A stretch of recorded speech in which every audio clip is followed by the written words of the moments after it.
Raising consciousness and awakening mankind. This is End of Days Radio.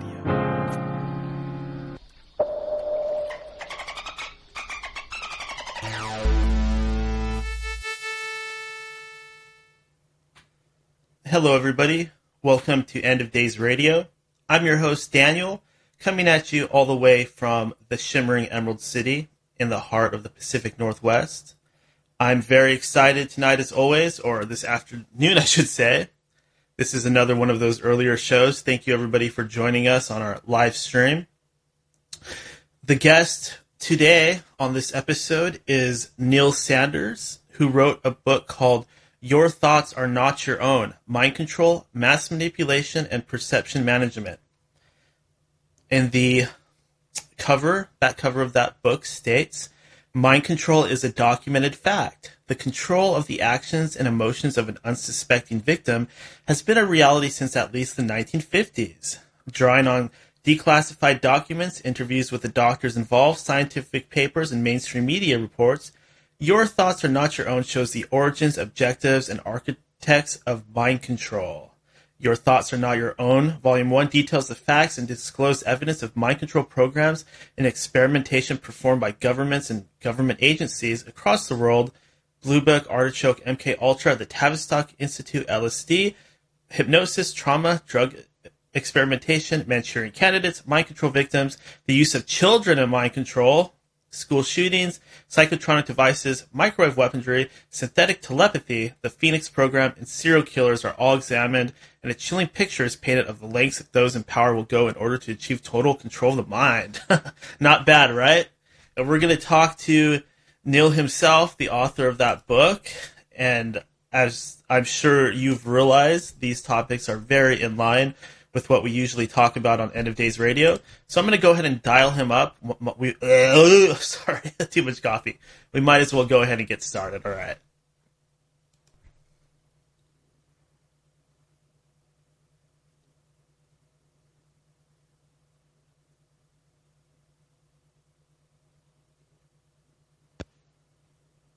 Hello. Hello. Hello. Hi, Neil. How are you doing today? I'm very well, thank you, man. How are you? I'm doing good. Really excited to have you here on the program. What I usually like to do to start out is just to get a little idea of who you are. So I'd like to just start things off by asking you to tell us a little bit about your background, perhaps what it was like growing up, and what you got started, or how you got started looking into and becoming interested in these fringe topics. Well, at uni I did psychology, and just the way that the particular degree worked, I had to pick up like a few other modules and stuff like that. So I was doing like media production, and quite a lot of it sort of like segued into advertising and presentation and posters, marketing, that type of thing. So what sort of became apparent was that there's quite a lot of bleed through in those two sort of disciplines, and so there's a lot of psychology and understanding of behavior and that type of thing that goes into even something as straightforward as like designing the font or choosing the colors or the positioning of a photograph or something like that for an advertising campaign. And so obviously in the construction of cinema, in the construction of adverts on television, jingles, that type of thing, anything, there's a lot of thought that goes into it. So that was where I sort of got a background in the sort of practical sense. And then basically what happened was a friend of mine forced me to watch The Manchurian Candidate, and that sort of, it blew my mind because it sort of opened up like a whole new concept of all sorts of things, not only the idea of hypnotically mind controlling somebody, but also the concept of false flags, espionage and that type of thing. And it was really interesting. And from there, I started reading anything that I could get my hands on. So all the stuff by Colin Ross and Jim Keith and that type of thing. And it just sort of snowballed from there, really, to be quite honest. In your estimation, Is there any way we can pinpoint exactly in the timeline where all of this started? Was it back when printable media started becoming established, newspapers and things like that, or was it a little bit later?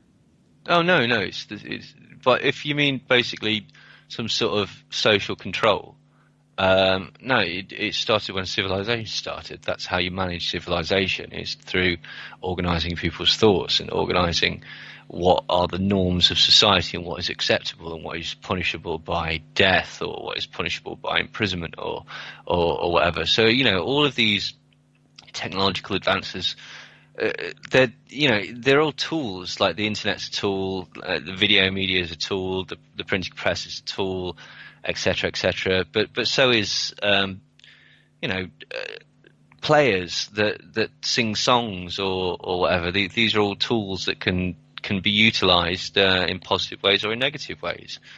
But that's the fundamental sort of premise behind how one would control a society. I mean, just the idea of like a king, say. Okay, why does anyone stand for that? Well, they stand for that because God said that this person has a divine right to be king, or at least that was, I mean, that's still kind of the principle, but that was, the premise that was put forward to make up for this incredible inadequacy and inequality in society. So yeah, if you're talking about social control started when society started. Like that's how it is able to. Well, that's how people are able to sort of sit on the top and cream money off the rest of of the people. In your opinion, how powerful is this subliminal influence? Well, very. I mean, you can convince people to go to war, or you can convince people to do anything really. To be quite honest, if you've got the right sort of manifestation behind it. I mean, just look at the way that society is actually structured. It's incredibly unfair. And rather than attack the people who could actually do something about this and the people who are actually taking money or taking liberties away from you, which is essentially the elites and that type of people, most people are bothered about having a go at somebody that's actually less well off than them, like immigrants or people on benefits or the poor or the ignorant or the illiterate or minorities or whatever, whoever is the flavour of the month that we can deflect attention to this time. And I mean, by subliminal, I mean, it depends what you mean by subliminal. In this sort of classical sense, subliminal means something whereby basically it affects your subliminal mind or your subconscious without your knowledge of it. Well, there's that in everything, really. There are ulterior motives behind probably every news story, the majority of media, music. I mean, like, just take something as simple as a pop song, right? Okay, what's the subliminal behind that? Even before we get into like lyrics or anything like that, it's a project, it's a business to sell to you. It's to make money for somebody else. It's not to make money for Lady Gaga or Katy Perry, although if they do make money incidentally off of that, then wonderful. It's not even for your pleasure. These are all sort of side effects of the business transaction that has been being arranged through this project. So you could make the argument that would be a subliminal influence. They're utilizing something in order to sell something to you and make money. That some people won't see. Yeah, that's fine, fair enough. But again, it really depends exactly how far you want to go and what you mean by subliminal influence. I mean, elections and such like that. Look at the nationalistic fervour that people get wound up into, that people recently have got wound up into, and such like that. People buy lies and listen to nonsense and get drawn into it and project and live vicariously. And it's very easy to do that because basically this is standard practice. This is how people convince people to vote for people and to lionize people and to put people on on a plinth or whatever.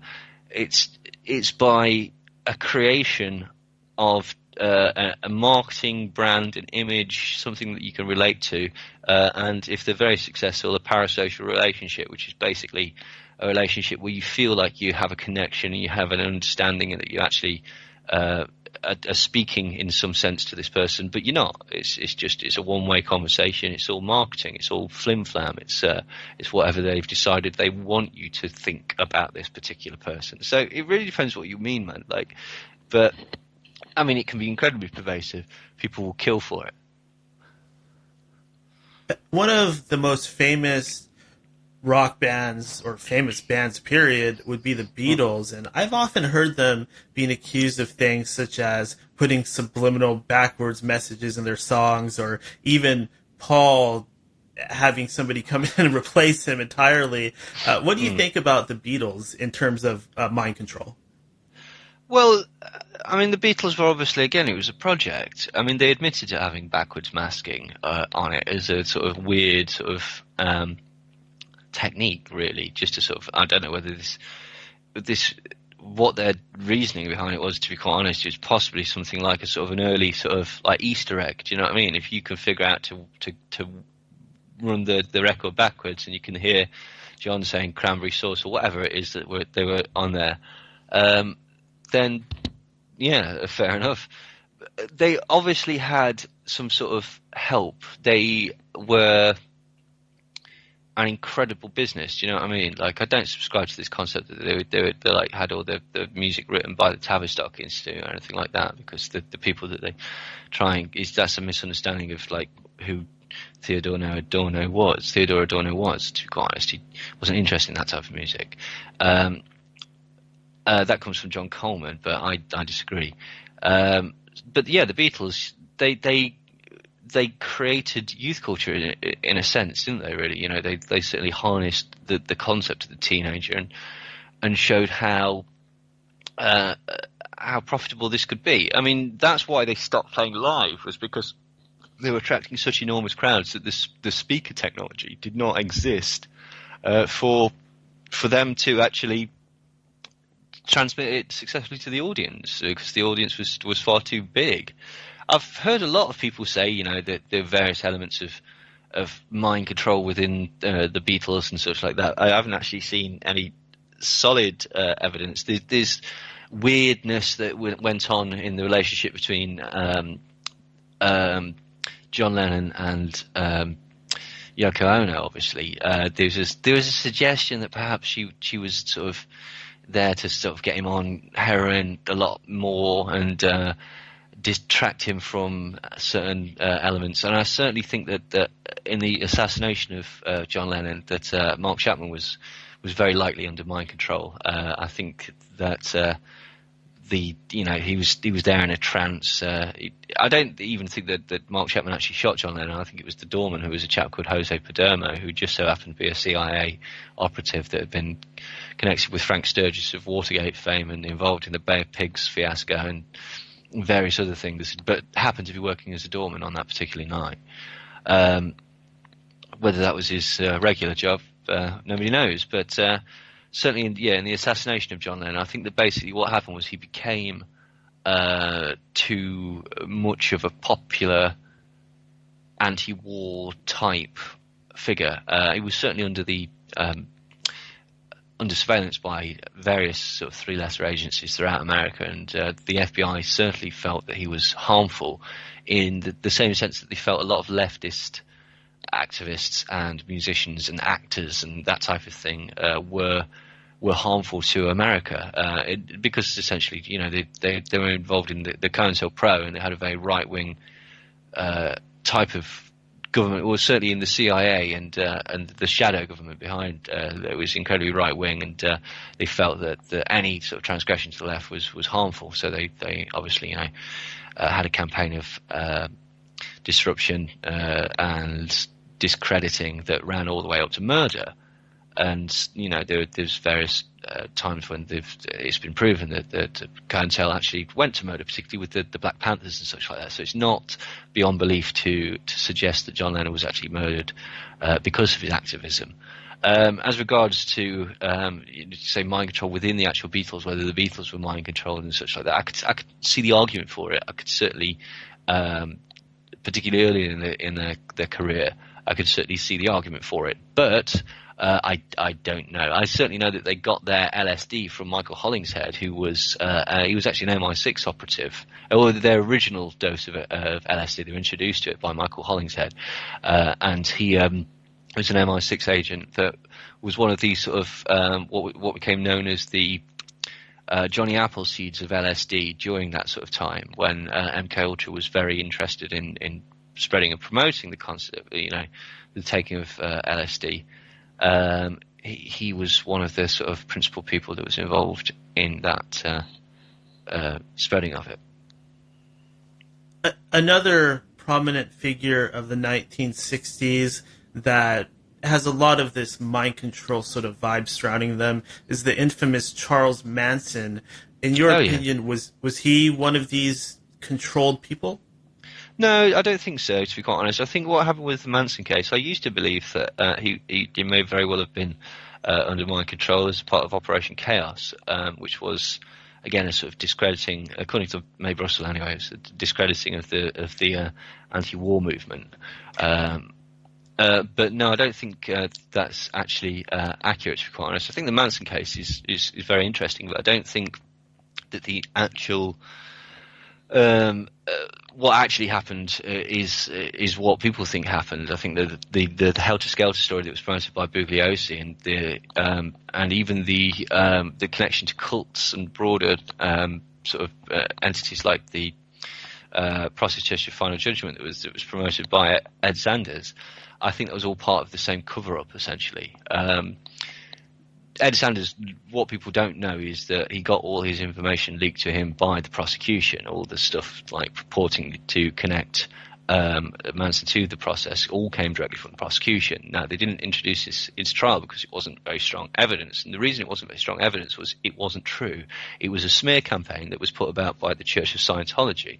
Now, the Church of Scientology basically got a bit worried because Manson was a theta clear, and Bruce Davis was involved in Scientology, and I believe a couple of other people that sort of were connected tangentially to the sort of broader case were also connected to Scientology, and this was massively, massively bad publicity for the Church of Scientology. So they put out press releases all over the English press just prior to the trial, saying that Manson was nothing to do with Church of Scientology, but he was connected to this splinter group called the Process Church. Now, the Process Church had basically been an offshoot of Scientology, and they were considered suppressive people, which is like, the worst thing that you can be considered in Scientology. They're like, persona non grata. It's like being excommunicated from Catholicism.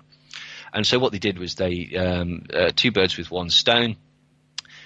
Smear our rivals and get the press off our backs. And what happened was Bugliosi picked up on this, decided that this was really good because it basically bolstered the idea of Charles Manson being a mind-controlled LSD cult, and so he fed this to Ed Sanders. Ed Sanders put this out and basically listened to a couple of people who were connected to the case, like Larry Bailey, who were just liars looking for attention, and just fell for it hook, line and sinker. The real reason behind the murders was just a drug burn. It was just a drug burn that spiraled out of control. Manson was involved in as much as basically Tex owed him some money, or they needed money to get a lawyer for Bobby Beausoleil. Manson owed Bobby Beausoleil a favour. Tex owed Manson a favour, so Manson says, "You owe Bobby a favour. I don't care how you do it. You need to go and get me some. You need to get some money," or something like that. And so basically he went to go and rob Jay Sebring, who was a cocaine dealer. It all spiraled out of control, and people ended up getting killed. That's why essentially they went to the Webbers' house. So there's this 1:15, they drive to the Webbers and they get caught hosing themselves off and stuff like that. The reason the Webbers is because the Webbers' house backs onto Jay Sebring's house, where Jay Sebring kept all his drugs and the like.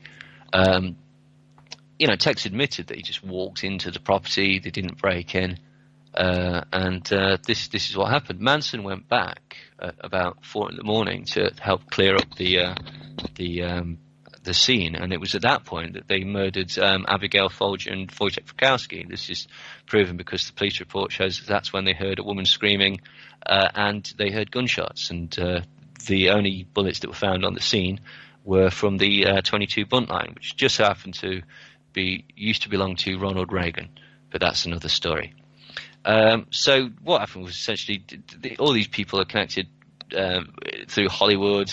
You've got people like Jack Nicholson and Robert Evans, Steve McQueen, Cary Grant, all again tangentially involved. This was all covered up. They were basically all there to try and pick up drugs. Groovy little murder. And what happened was two things. Essentially, Bugliosi had to think of a motive that seemed plausible, that was a way of covering up any actual real connections to the case. And so they created this concept of a cult. And then off the back of that, the CIA seized on that and fed this to people like Bernardine Van Doren and the Weathermen and stuff like that, and tacitly encouraged them to sort of promote this. And this is why they started equating Manson with the hippies, saying that 1969 was a year of the fork, and basically saying that he was a political prisoner, and that the establishment deserved to be, strung up like piggies. And this was how it was part of the broader and wider demonization of the anti-war movement. So it was a kind of like after the fact, we've been given lemons, let's make lemonade. So they connected him to it like that. But no, I don't believe there was any mind control. The only sort of institutions where mind control takes place, like Vacaville, he wasn't in until after the actual trial. He spent an incredible amount of time in jail as a youth. He vaguely was in Boys Town, but only for about 14 days. Boys Town was obviously connected to the Franklin case. So that is an interesting aside. But Manson was a pimp. And a drug dealer. I mean, he dealt drugs to, Dennis Wilson for one, but also people like Dean Martin, and he hobnobbed with Neil Young and Angela Lansbury, and all of these people. He was a bit of he was a drug dealer, a pimp, and a bit of a player in the music scene. He actually knew Terry Melcher in 1968, a year before Terry Melcher actually admits it. He recorded an album at Brian Wilson's house. Now that's not easily done. Like, the only other person who's done that is Brian Wilson, as far as I'm aware. Seems like he was a very manipulative man. Yeah, he was a pimp. Like, he was a pimp. He picked up a load of broken down, abused kids that have been kicked out by their parents, and they've all got father issues, and he basically manipulated them to be his harem. And they're moving up and down the West Coast, going to Mexico, going up and down the West Coast, going to Texas, going up and down the West Coast, going to Alabama, going up and down the West Coast, stopping off in the north in Seattle for a bit, which just so happened to be another major drug port, and then up and down the West Coast, up and down the West Coast. He's got this, they're involved in car rings and such like that. I mean, this is the point, right? Okay, he's got successful chop shops going on and stuff like that. He's got drug enterprises going off. This is provable by the amount of money that they're being found with. Why start a race war? And if you're going to start a race war, shouldn't you have found the bottomless pit in which you're going to reside before you actually start the race war? And bearing in mind that after these two sets of murders, the race war didn't start, why didn't they continue to do this? I thought this was the point. I thought they were a cult. None of it actually adds up when you look at it sensibly. Even some of the stories that have been told, like the concept of him hanging on a cross and that sort of thing. That cross was from Box Canyon. That cross was removed in 1958. So all the stories of the crucifixion rituals that went on there that came from Paul Watkins were a demonstrable lie.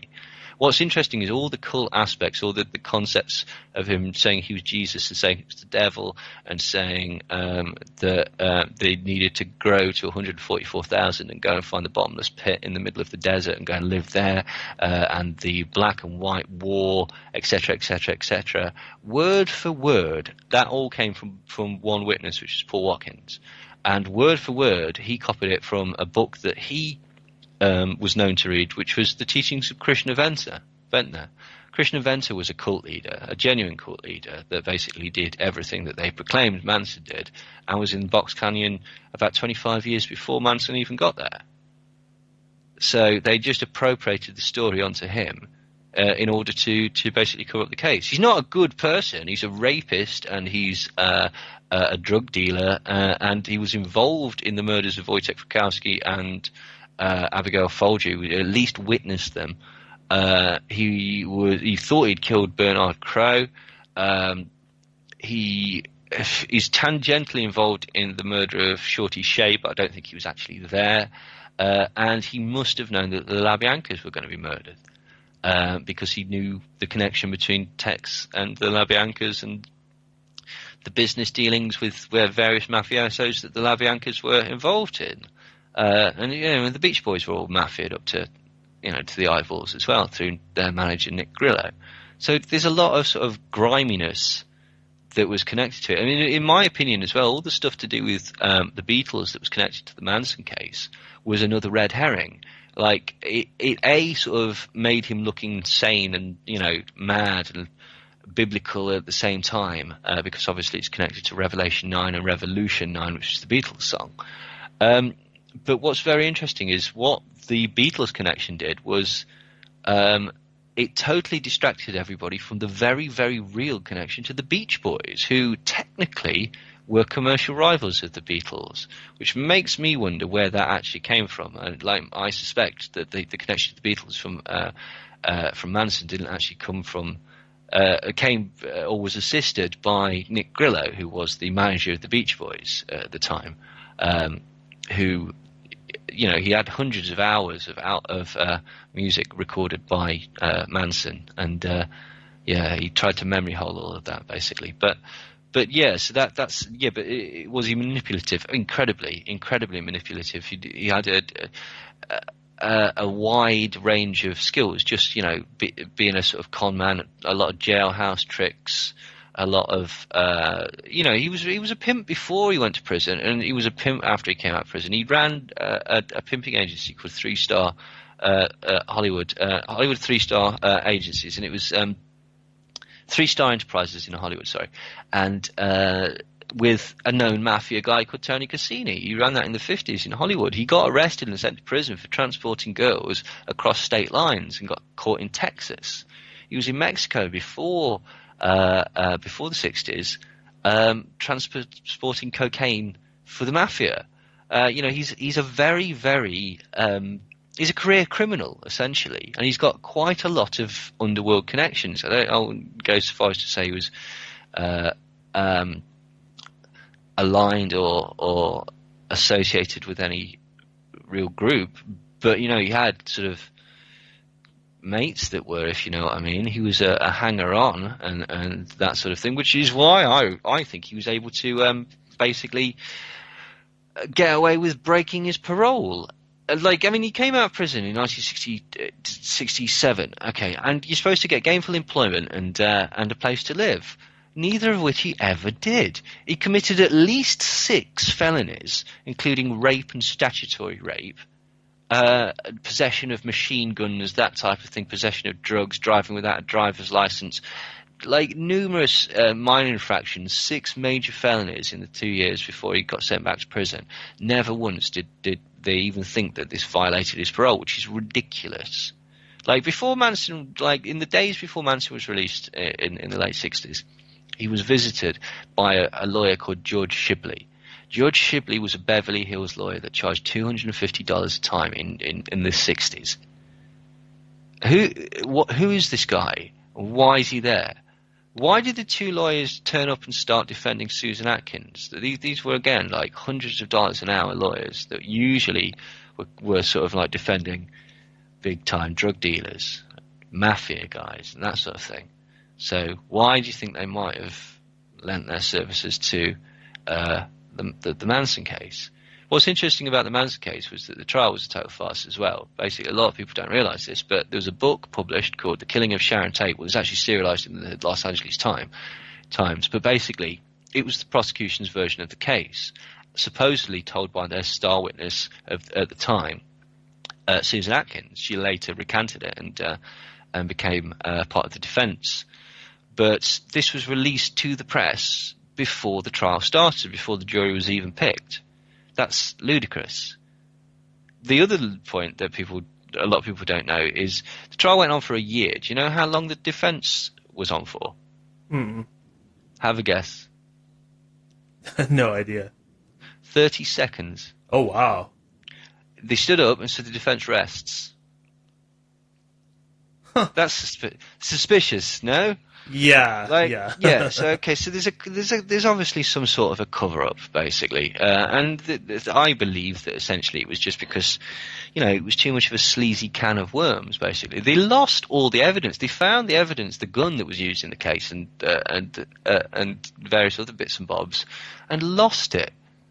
It looks very much like the police really didn't want to actually solve the case, right up until the point where the lad that actually found the gun in his back garden as it was thrown out the window by Tex as they drove away, Stephen Weiss, his dad got in touch with the newspapers and said they're trying to, there was a reward out there. The reward was put out by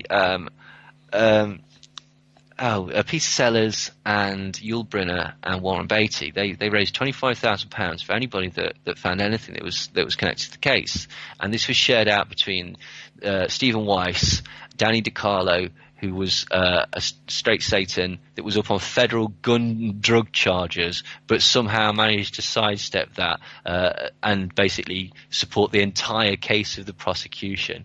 And Stephen Weiss, who found the gun in the garden, and then the two women that Susan Atkins confessed her story to in prison, the story which was, again, provably and demonstrably false. She said that she killed Sharon, which was not true. She said lots of details which were provably not true. She'd actually told it to about 8 girls before she told it to these two that phoned the police, and they all just dismissed her as a liar. But yeah, there's a lot of strange aspects to the case, and that to my mind suggests that they say that it was a cover-up. The reason that was interesting about the $25,000 put about by Yul Brynner and Peter Sellers and Warren Beatty is they were basically a detective called Howard Lipsett got hold of. There was celebrity porn that was made at Cielo Drive, and those three were involved in it, particularly there was one in which Yul Brynner and Peter Sellers were in a homosexual tryst. There was one where the three of them were in a sort of free-for-all with Mama Cass. And one of the sort of most damning was that Jane Wyman, who was the ex-wife of the then senator, is it? I forget what it's called, and the future president, Ronald Reagan. As I said before, the gun that was actually used in the case, like by bizarre coincidence, was Ronald Reagan's gun. He used it on a film when he was playing cowboy. He stole it from the set and gave it to the stuntman Randy Starr. Randy Starr worked at the Spahn Ranch where the Manson group was living, and he gave it to Manson in exchange for a bread truck that used to belong to Danny DiCarlo.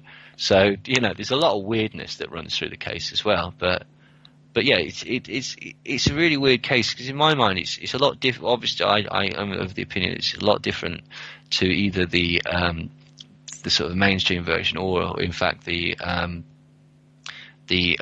sort of what would be called conspiratorial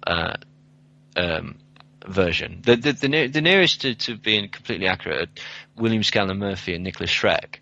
I don't agree with all aspects of Nicholas Schreck's book. I think he's got some things a little wrong, but I think he's got the main crux of the reasoning behind the case and the motivation behind the case right. And William Scanlon Murphy's been talking about this since the 90s. He's basically apparently got mafia contacts that told him the entire inside story, and that's the gist of it, basically. One word that I seem to hear come up all the time, and you used it yourself earlier, is Tavistock, or the Tavistock Institute. Would you mind telling us just a little bit about that and how that fits into this entire mind control thing?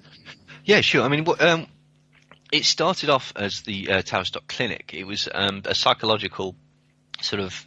It was a hospital initially during the First World War, or just towards the end of the First World War. Sorry.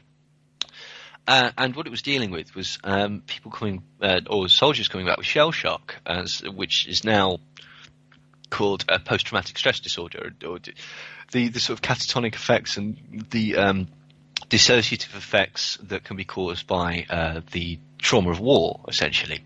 and high stress positions. And the thing is, it was treating soldiers, but what it also seemed to be doing was experimenting on what was the breaking point of man. What can actually happen to man? How can you make a man? How can you destroy his spirit? How can you basically destroy him physically? How can you destroy him mentally? What are the consequences of these actions? It was started by a chap called Hugh Crichton Miller, but then it sort of expanded from the and it initially was connected as well to Crewe House and Wellington House. Crewe House and Wellington House were the propaganda sort of mechanisms. They connected. They were founded by people like Lord Norcliffe, who would just so happen to be involved in the major newspapers of the time, and their job was essentially to try and convince people that they wanted to go to war. So a lot of the propaganda and the demonisation of the enemy, that type of thing, basically Edward Bernays and Walter Lippmann were involved in this to an extent. These are the people that came up with the concept of engineering consent or manufacturing consent, which is essentially creating norms in society. One of the sort of things that came of Tavistock, once they sort of started to expand into the Tavistock Institute, was a gentleman called John Rawlings Rees, who was one of the people who ran it. And he had a concept of people called shock troops. And shock troops were essentially professionals that were trained in the sort of thinking of the Tavistock Institute and were sent out to basically spread this thinking throughout the world, and these were installed into universities and blue chip companies and that type of thing, and institutions were set up all over the world. Later this was expanded by a gentleman called Kurt Lewin, who in 1932 took over, and he'd come from the Frankfurt School to the Tavistock School, Tavistock Institute, and he introduced concepts like fluidity. Now, fluidity is essentially the idea that through repeated trauma and repeated shocks and too much change happening in society too quickly, you can confuse and befuddle people to the point where they break down into what he would call a tabula rasa, which is essentially like a blank canvas that you can impress ideas onto. And this is the concept of too much change happening too quickly is also called future shock, which was another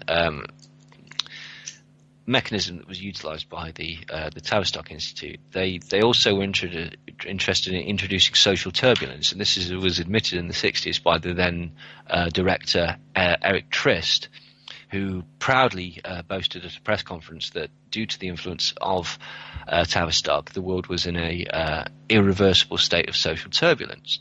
Social turbulence is essentially controlling society through chaos. One of the things that Kurt Lewin was involved in was setting up a lot of the sort of American institutions like the Wharton School of Economics and MIT, the Rand Institution, the National Institute of Mental Health, the Esalen Institute, and different places like this, which obviously have sort of a wide influence over various elements of America's society. And also, they were what Tavistock is involved in is entraining either government officials or high level CEOs, people that are involved in blue chip companies, people involved in major banking organizations, major PR firms, and world changing type of conglomerates and companies and that type of thing. So what they're doing and have been doing since at least the 30s is basically designating what is the best and most successful way to control massive swathes of society from a top-down way. And the main mechanism that they use to do this is to keep the populations of various countries and various populations terrified, which raises all sorts of questions about terrorism, news media, politics, that type of thing. If this is a sort of lauded and utilized mechanism, then surely they would be hyping this up.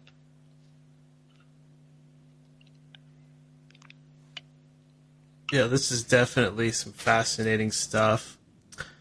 Another topic I want to touch on a little bit, these celebrities such as Miley Cyrus, she seems to be one of the more popular ones. Is she a mind control victim? It's entirely possible. I mean, obviously she had the split personality of Hannah Montana, and there was a lot of sort of change. It's debatable, really, because one of the things that is always argued is that basically, this is her growing as a woman or whatever, and B, they're just ratcheting up her image for marketing purposes or to appeal to a new demographic. But there's certainly some very, very, it was a very abrupt change, wasn't it? And she's connected to, obviously, to things like the Disney Corporation, which is, there's long been rumours that actually these are involved in sort of military-industrial complex type of experiments. There's been a lot of, say, Disney stars that have seemed to follow the exact same path of presenting an image, being a corporate entity, then being a bit sexy, and then going nuts off the rails, if you know what I mean. Would that stand up in a court of law? No. Is it interesting? Very. There's a lot of very strange stuff that seems to be going on with that. Now, the thing is about entertainment. Now, Disney has been utilized by agencies like NASA, the FBI, and the US government in order to promote them and to give a positive spin. The CIA has obviously had its fingers in entertainment since the 50s, like either news media controlling the output, suggesting trends and dictating content, or in the music industry, or in the there's also a certain bleed through with the CIA and the mafia as well, and the mafia are very involved in the entertainment industry, but obviously on a sort of admitted level as well. The CIA have a liaison department that basically controls the output of certain films. Like you can borrow military equipment, but they get final rewrite on the script, and they're not going to permit anything that would be negative or seen as detrimental to American foreign policy or American domestic policy. So, with that in mind, control of entertainment is very important. It's when you're not at work and you're not asleep, you're being entertained, and it's at these times where you might just start to go, life's not terribly fair, is it? We should really probably do something about this. So there is a vested interest in any civilization, any society, any sort of controlling entity that needs to placate its citizenship in a certain way, and it also needs to very subtly dictate what is acceptable and what is not acceptable, and to give a sort of collectivization so that people recognize one another and feel like a sort of tribal connection and that type of thing on a really sort of subtle sense. So you could see why perhaps this sort of thing might be utilized, and so something that on the face of it seems, well, that's stupid, why would they do that? There's a million girls out there that would want to do X, Y, and Z. Because again, it's like we spoke about really at the beginning, this isn't a song, this isn't even an artist, this is a project, this is a business project. Okay, it's a multifaceted business project, and there's lots and lots and lots of things that go into it. So you could conceivably see why someone like Miley Cyrus, someone like Britney Spears, someone like Amanda Bynes, even someone like Shia LaBeouf or something like that, Lindsay Lohan, who have incredible selling power and incredible ideological power as well, in a sense, because basically, if Miley Cyrus says it's okay to do this, you'd be astonished how many people would immediately do it. So you could see how this would be a very useful tool, and it could be utilized, and if again you believe the sort of the either the symbolization or the patterns, the sort of same patterns happening over and over again in either videos or in the sort of presentation of content or whatever, or the path that these people go to, then I could see an argument for that, certainly. It almost seems like it has pedophilic overtones. Well, a lot of it obviously has. Now, again, there's an argument. I can't get that one where she's dressed as a baby. I don't understand that. Like, that just seems very odd. Like, I don't get it. I don't see what whoever wrote the treatment for that video, I don't get what they're trying to do. I get kind of what they're trying to do with Britney Spears dressed as a schoolgirl. That's taboo, right? Okay. A baby's not taboo. I don't see what they were trying to achieve with that. I really think that's bizarre. Again, the argument is a debate, really. Is this because basically the younger and younger they sexualize children, the sooner they start buying makeup and essentially become consumers? Is it just that? Is it something far more sinister? Is it because the far younger they become consumers, the less imaginative they are because they don't have that sort of youthful period or whatever to blossom? Is it that basically if we get people into a particular role when they're very young, we can start filling their heads with interests so that they're not interested in other broader, more esoteric or humanitarian subjects? Is it because they want to promote pedophilia? I don't know, to be quite honest. I've seen very reasonable arguments for all of those cases, to be quite honest. And I think you probably would have to really sort of take it on a sort of case by case sort of basis. But I wouldn't discount. I've seen, as I say, I've seen lots of people talking about all those potential options, and there's not a year goes by when there's not a paedophile ring connected to a big institution that is then hushed up, like British Parliament, or American Parliament, or American sports institutions, or English sports institutions, or the church institutions, or Boy Scouts of America, or whatever. So there's an endemic. Again, there's arguments about that as well, whether it's positions of power that create that, whether it is created specifically for those people in power. Again, there's numerous arguments about that, but there's no doubt that something weird's happening. On the topic of false flag events, in your opinion, was 9/11 one of these false flag events? I beg your pardon, sorry? Oh, was 9/11 a false flag event? Well, I mean, I certainly don't believe the official story. I don't think that the official story is plausible.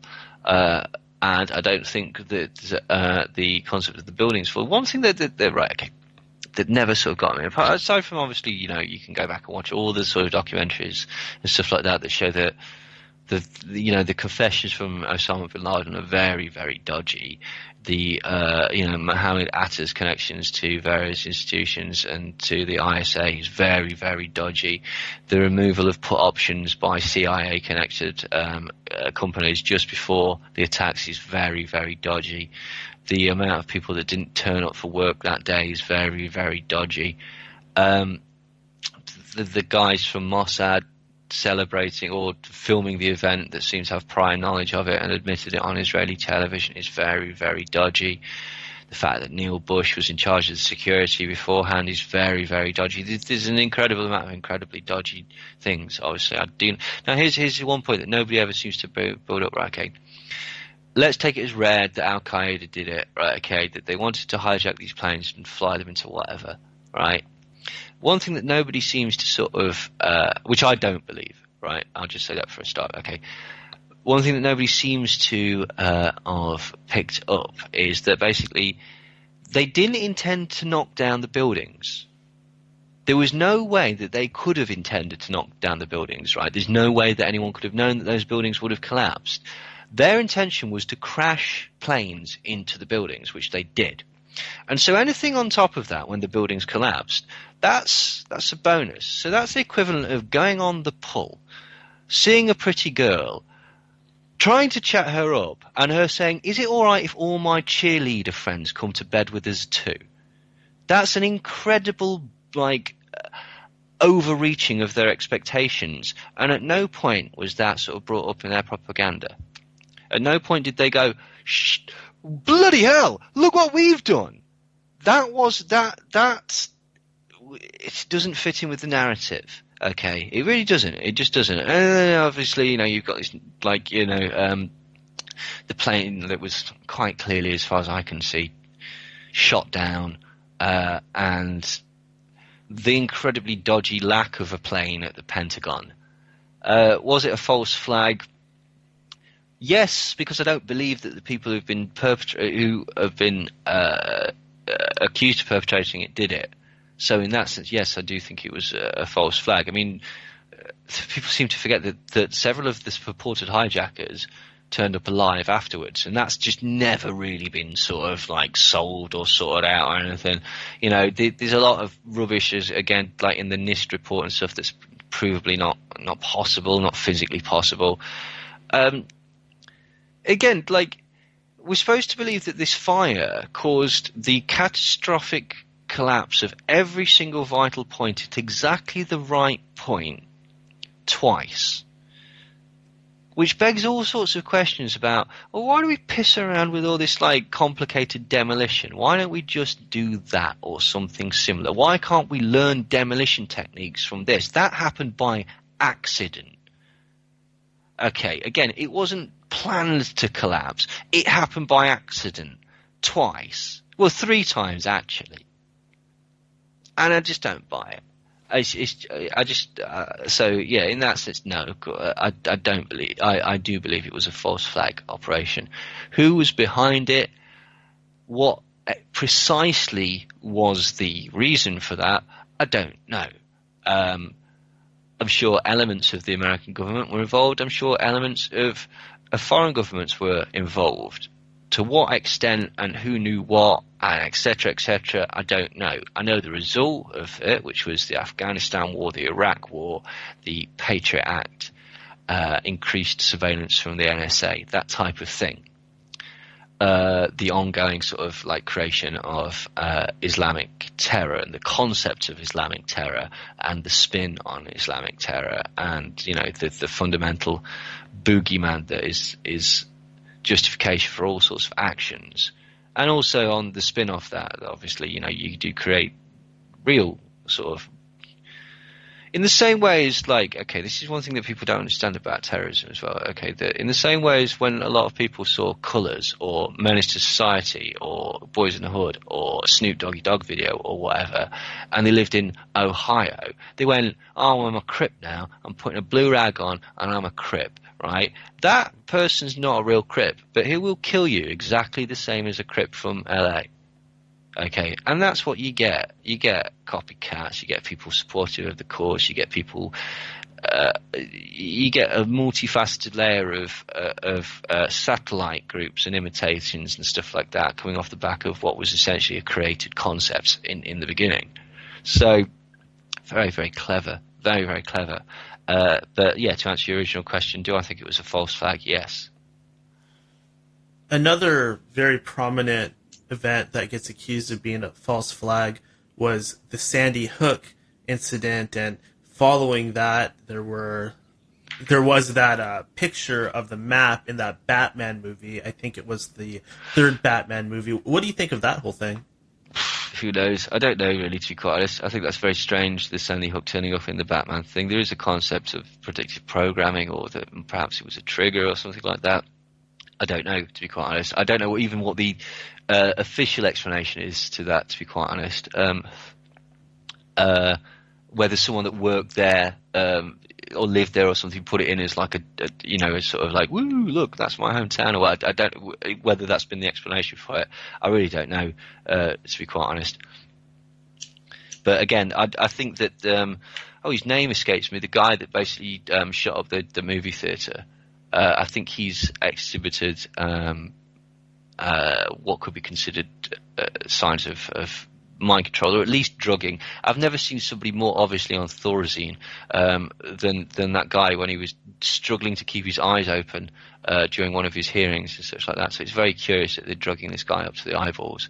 And again, there was something again weird about. Yeah, there was a lot weird about that. Whether there was multiple shooters and such like that. Oh, James Holmes. That's the guy. Yeah. I mean, I certainly think that there was the strong evidence that he was definitely drugged up in these court hearings and such like that. And again, a lot of his statements seem disjointed, discombobulated. A lot of the reports from that indicate that there was perhaps more than one gunman. And so again, very, very strange. Yeah, kind of similar to the assassinations of JFK and his brother. There seemed to be a person involved in both cases that was acting kind of wonky, just like James Holmes. Yeah, absolutely. Yeah, I mean, obviously Sirhan. I mean, if he did kill Robert Kennedy, he managed to shoot 14 bullets out of an 8-bullet gun, and he managed to shoot him in the back of the head from across the room. So, pretty impressive. But he has no real memory of it, or his memory of it is clouded and has sort of come back in parts. He thought he was shooting at a shooting range, apparently, and there's a lot of suggestion that a woman in a polka dot dress gave him some sort of post-hypnotic suggestion. He was examined, as was Mark Chapman, after the killings, and both by eminent hypnotists and psychologists, and they all came up with the conclusion that this guy is under some sort of hypnotic control. Yeah, that's very weird. Another thing that often comes up, and you did mention earlier when I asked you about when this stuff started, that it goes back all the way to the origins of human civilization. But is there a possibility that this could be coming from what conspiracy theorists call an Illuminati? It depends what you mean by the Illuminati, really. I mean, again, that's sort of one of the mainstays of civilization, is that there's rich people at the top and there's everyone else at the bottom, and these rich people want to maintain this status quo. And I mean, you can see throughout history that there's been intermarrying and maintenance of certain bloodlines and that type of thing. And there is a certain class of people that think themselves better than everybody else. So it depends very much on what your sort of concept of the Illuminati is. Do they all go to Illuminati meetings on Monday? See you next Monday at Illuminati, John? Probably not. Have they all got very sort of similar interests and ideals, and is it sort of bred into them to act in a certain way? Yes. Are they involved in some weird pageantry stuff? Oh yeah. What is the meaning behind this? I don't know. I've seen a lot of theories that there's some wacky stuff goes off once you get to a certain echelon of society, basically. All I know of the Illuminati per se is what I've heard from other people. Are there powerful people? Yeah, there really are. Are there weird stuff that goes on like Bohemian Grove and smuggling prostitutes around the White House? Yeah, all that sort of stuff goes off. Do people get murdered? Yes, they do. Do war crimes get committed? Yeah, absolutely. Is this to benefit massive corporations that are connected to families? Yeah, absolutely. Are they praying to Moloch? Are they praying to this? Is there a connected thing that runs through it, that there's a type of religion behind it or whatever? Again, I could only repeat what I've seen from other people, to be quite honest. I've also heard the concept that basically, the concept of the Illuminati is not as is again, it's a mind control technique, because the concept of very, very rich people in power doing wacky stuff is one thing. The concept of them being aligned with aliens or demons or something that's like an ancient evil from time immemorial or whatever, that's a whole new concept that makes them seem. It works in two ways, right? Okay, one, it seems completely unassailable, so it might make people go, "Wow, it's hopeless." And the other thing is that a certain element of people will go, "Well, that's the stupidest thing I've ever heard in my entire life." Hmm. Do you know what I mean? So Yeah, that's a good point. It's not to dismiss it, the possibility out of hand, or to denigrate anyone else's work. It's just another possibility, and it could be on a sliding scale. Do you know what I mean? Some days, some years, dependent on social and economic conditions and stuff like that. Do you know? And it could ebb and flow along that scale, and I wouldn't discount any of it, to be quite honest. How do drugs like LSD fit into this?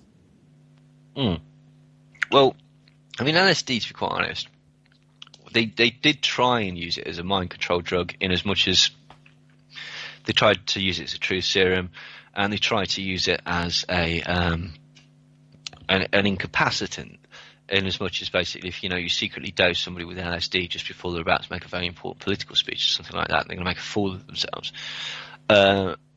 And they also looked at various drugs like STP and BZ and stuff like that, which were also sort of tested in Vietnam and that sort of thing. Now, with the sort of release of LSD, say in America, say the Haight-Ashbury, the Hickory explosion, it's a very, very contentious point, and it's quite complicated in as much as basically the long and the short of it is that basically all the people that seem to be involved in the proliferation of LSD on a social level, which people like Frank Barron, Timothy Leary, and Owsley Stanley, and Al Hubbard, Michael Hollingshead, and people like that,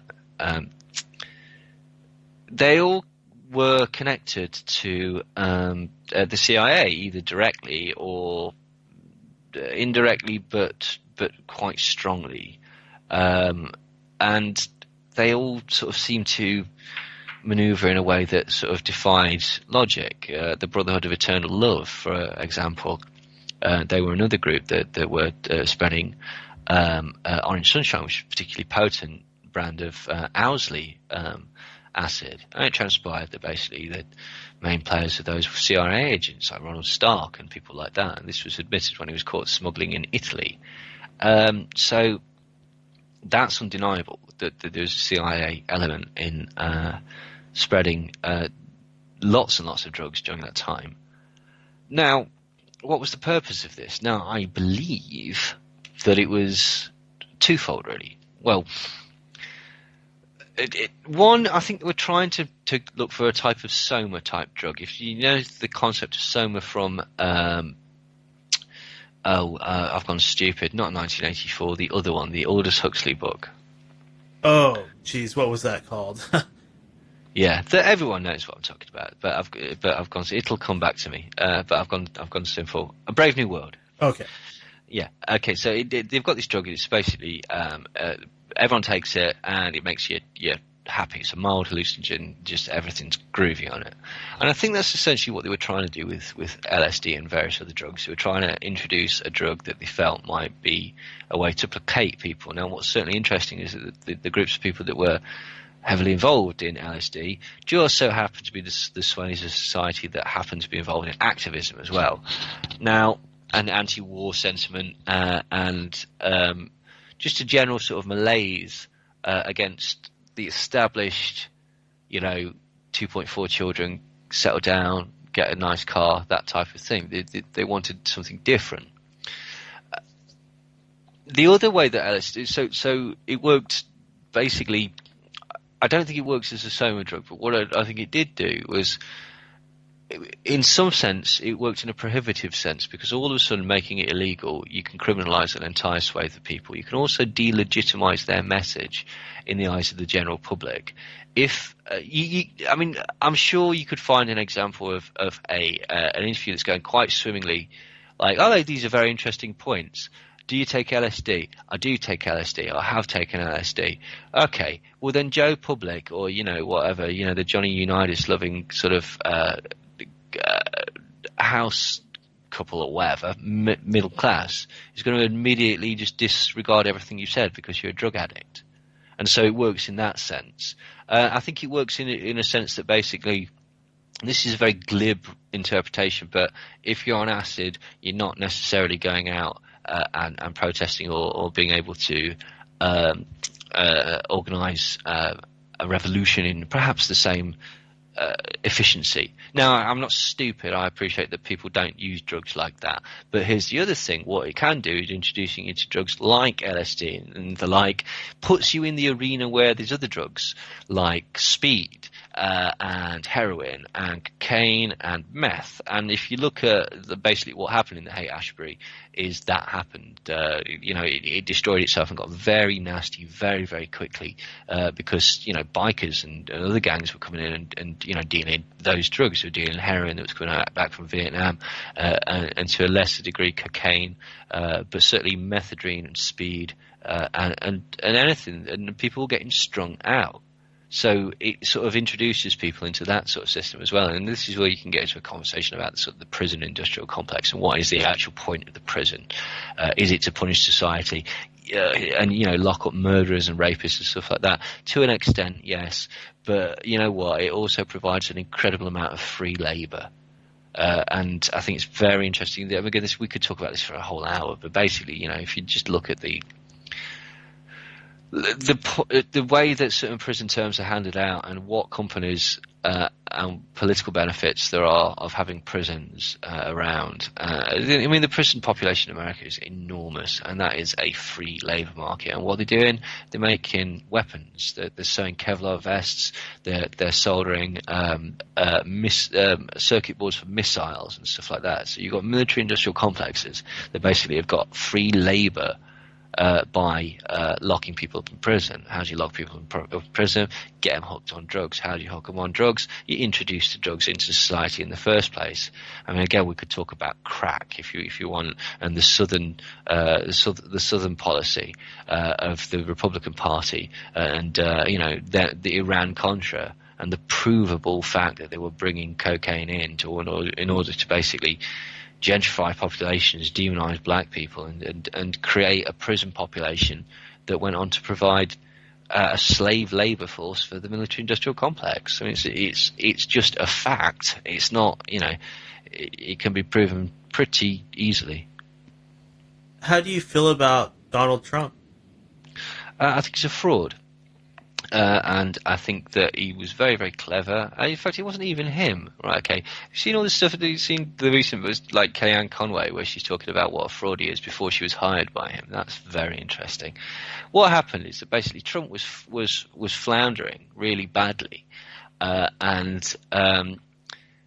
This is provable, basically. This is discovered in WikiLeaks. Like the DNC decided to promote him because they felt that he was a candidate that they could beat. They also basically just cheated Bernie Sanders out of the thing and went against their own members' wishes. And also bribed journalists and also tried to steal votes as well. So, it's corrupts all across the board, to be quite honest. But what they did was they promoted Donald Trump because they felt that he would be easy to beat. Donald Trump sort of picked up a bit of traction because of this, and they started promoting him. So what happened was Robert Mercer, who's the billionaire behind him, Trump said that he had a self-financed campaign. Well, that's not true.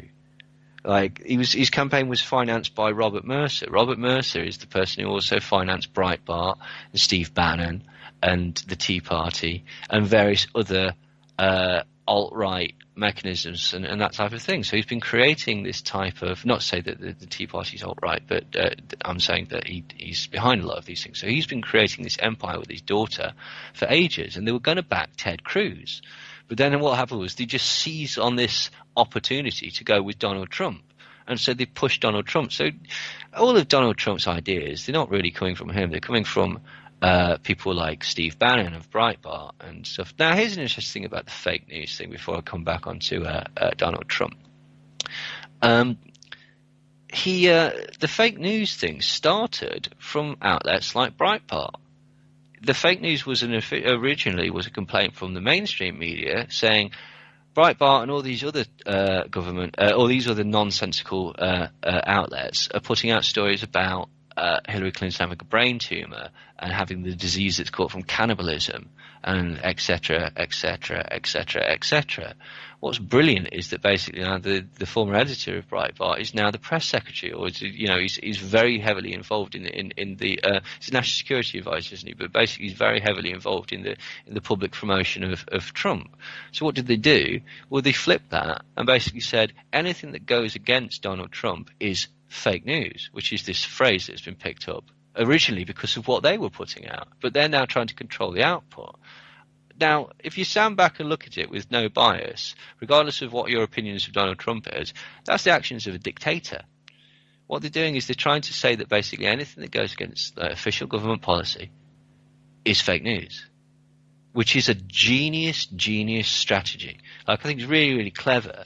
But why do I not trust Donald Trump? Because he's a liar. I mean, basically, he spent his entire career screwing over the working man, not paying contractors, just being a general arse, trying to get people thrown out of buildings on racist policies and stuff like that. I mean, Clinton's a monster as well, right? But anyone that thinks that Trump is anti-establishment or a champion of the people is just you're in for a very, very rude awakening, basically, because he's not.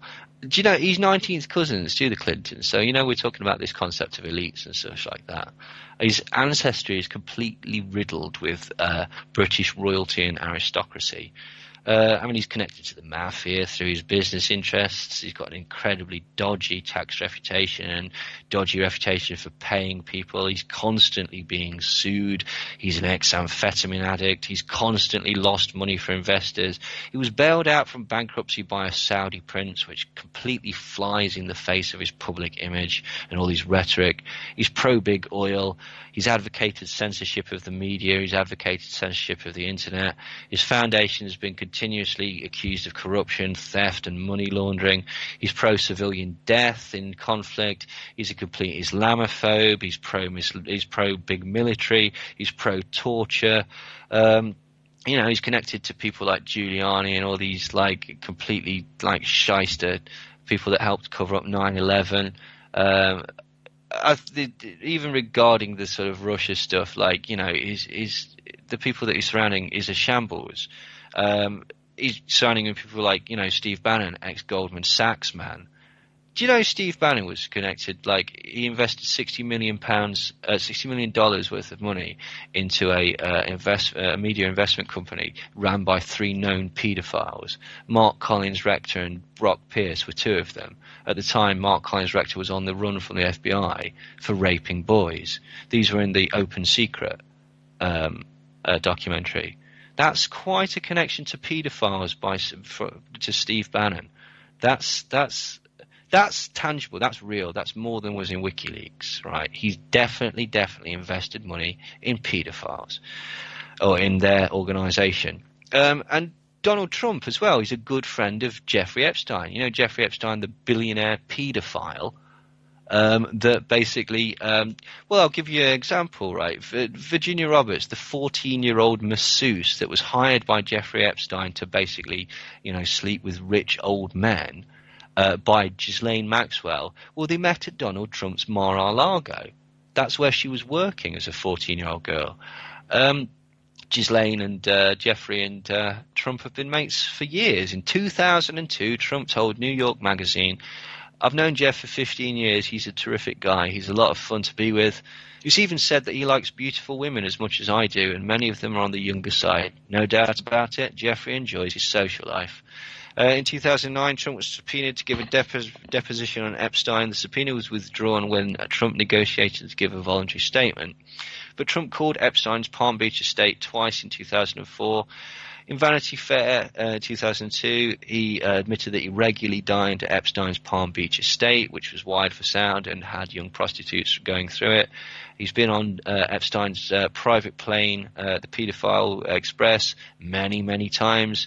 In New York Magazine in 2003, there's an article, Trump talking about all the times he's dined at Epstein's Manhattan home.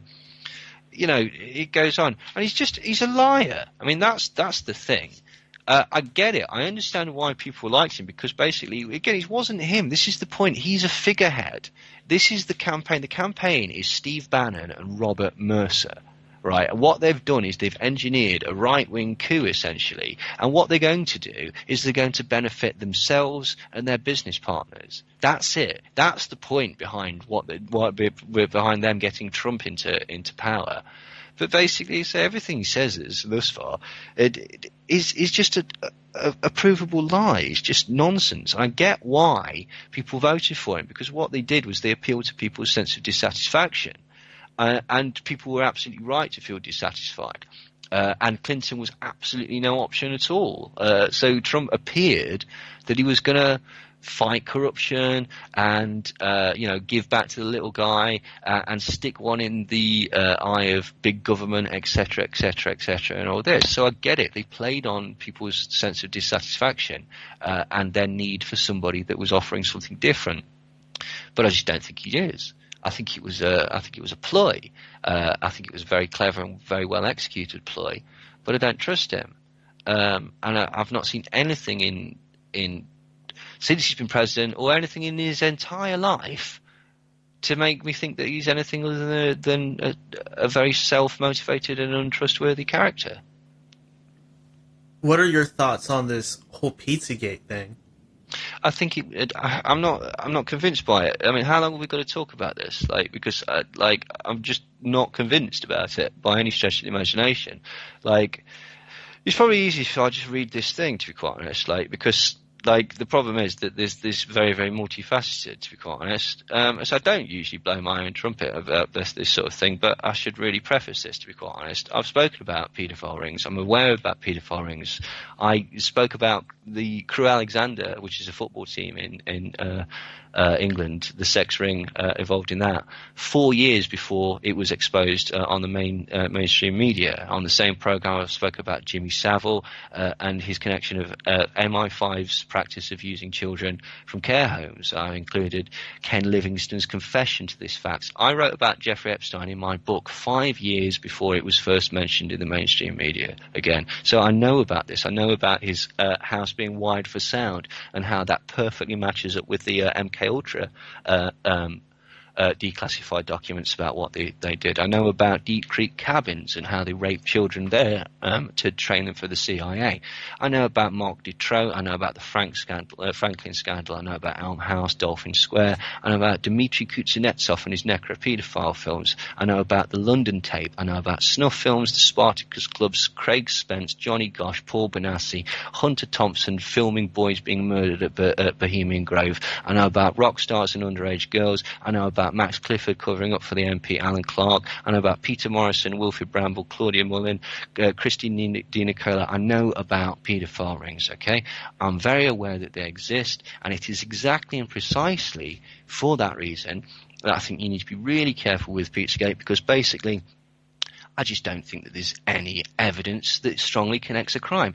You know what I've said thus far about Epstein being connected to Trump, and Mark Collins Rector and David Pearce being connected to Steve Bannon, and Milo Yiannopoulos refusing to give the names of the film directors that were raping very, very, very young, drugged up twinks at these Hollywood parties.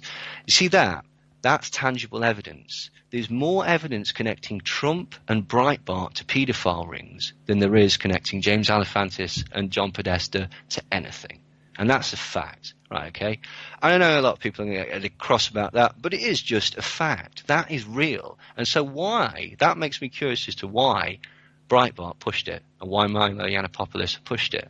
Because I think they were trying to detract from themselves being connected to paedophiles. Now, all of the case is based on unproven assumptions. There is literally no direct line of evidence of anything. You can't even prove what crime has been committed. Please show me a crime. Who was the victim? Right? If there is, and again, don't get angry at me. Write it down and take it to the police. Okay, because if you can prove that there was a crime, a victim, who committed this crime, when this crime happened, then please take it to the police. Right? It's all based on this code that appeared on Reddit. Now, before we want to get, You do know Reddit is basically the proviso of the Pentagon. Eglin Air Force Base run Reddit. The majority of posts has been proven time and time again are manipulated by SMISC and JTRIG and various other CIA-type manipulation programs to basically get people riled up on there. But the code that the emails came in, basically, as far as I can see, I think it was invented by a bloke called Jared Wyand. He's a racist, far-right, anti-Clinton Trump supporter, and he regularly writes on Stormer. On November the 3rd, 5 days before the election. Nobody ever thought, this is just before the election. Perhaps this is a political smear. But 5 days before the election, whoever posted this code on Reddit, they tried to post it. They basically posted it anonymously. But then something like 2 seconds later, it appeared on Jared Wyand's Twitter feed. So it basically looks like it came from him. So does this not look like it's a political smear, perhaps? Does it kind of fortunate that this particular information fell into the lap of somebody that has a vested interest in going against, the person that it's trying to smear, doesn't it? He was also basically trying to sort of push this concept of spirit cooking being a real sort of like big deal.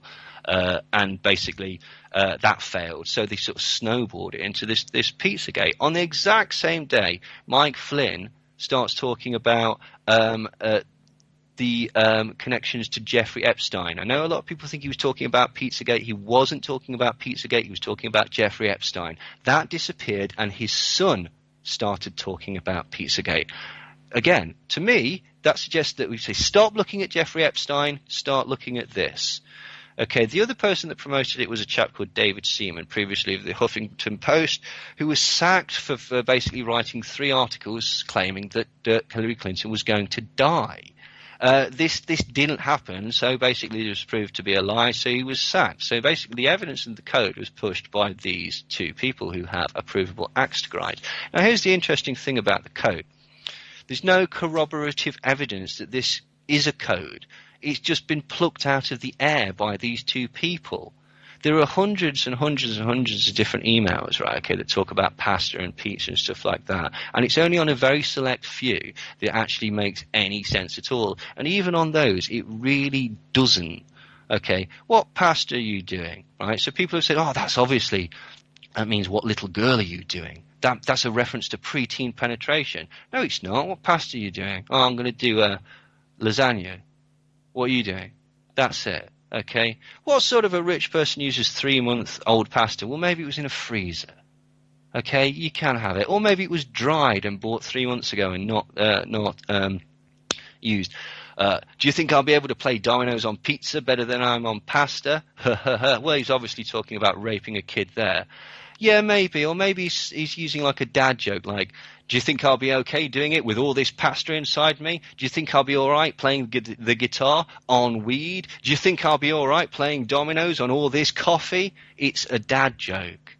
That's it. That really is it. Okay, and it basically employs circular logic. All the arguments start saying, basically, we know they're guilty. This is obviously a code for something. Let's figure out what the code is. And there's no corroborative evidence that this code is anything other than the invention of some people on Reddit. Also, the code doesn't work. Now, this is the major point, right? Okay. When the emails are placed in context, it becomes really clear that they're talking about food and nothing more. Basically, a lot of the sites say the words are used in a way that they make no sense unless they refer to children. Firstly, doesn't that defeat the point of a code? And secondly, that's a lot of bollocks. No, it doesn't. When you read the replies, you read them in their context. They're just normal emails. There's nothing really there. In the most damning one, hi, John. The realtor found a handkerchief. I think it has a map that seems pizza related. Is it yours? They can send it if you want. I know you're busy, so feel free not to respond. If it's not yours or they don't want it. Right, so let's just extrapolate the code to that. What that says is, hi, John. I think the realtor found a semen that is girl related. Is it yours? That's a nonsensical sentence. It doesn't make any sense. Well, let's just give you the benefit of a doubt. So he's found a handkerchief on which he's mopped up the remnants of his child rape. Oh, I assume this is yours. I recognize your semen. Do you want it back? What a ludicrous concept. It's just nonsense. Utter nonsense. The code, right? You know this thing like pedophilia sort of codes that are used in the logo and stuff like that reportedly came from the FBI.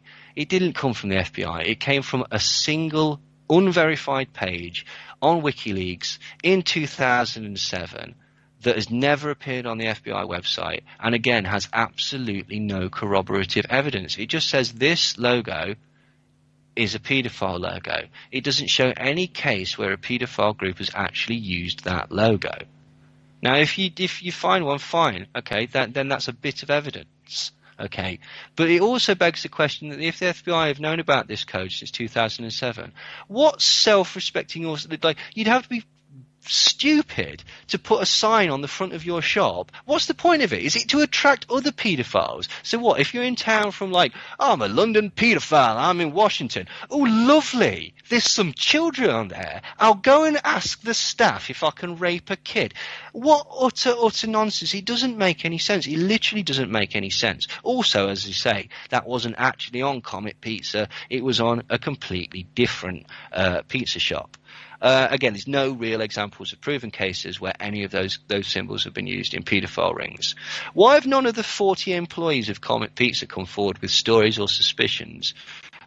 Or is everyone that works at these pizza places rabid, child-hungry paedophiles? How would you go about hiring only paedophiles, particularly in, like, you know, a touristy place like that?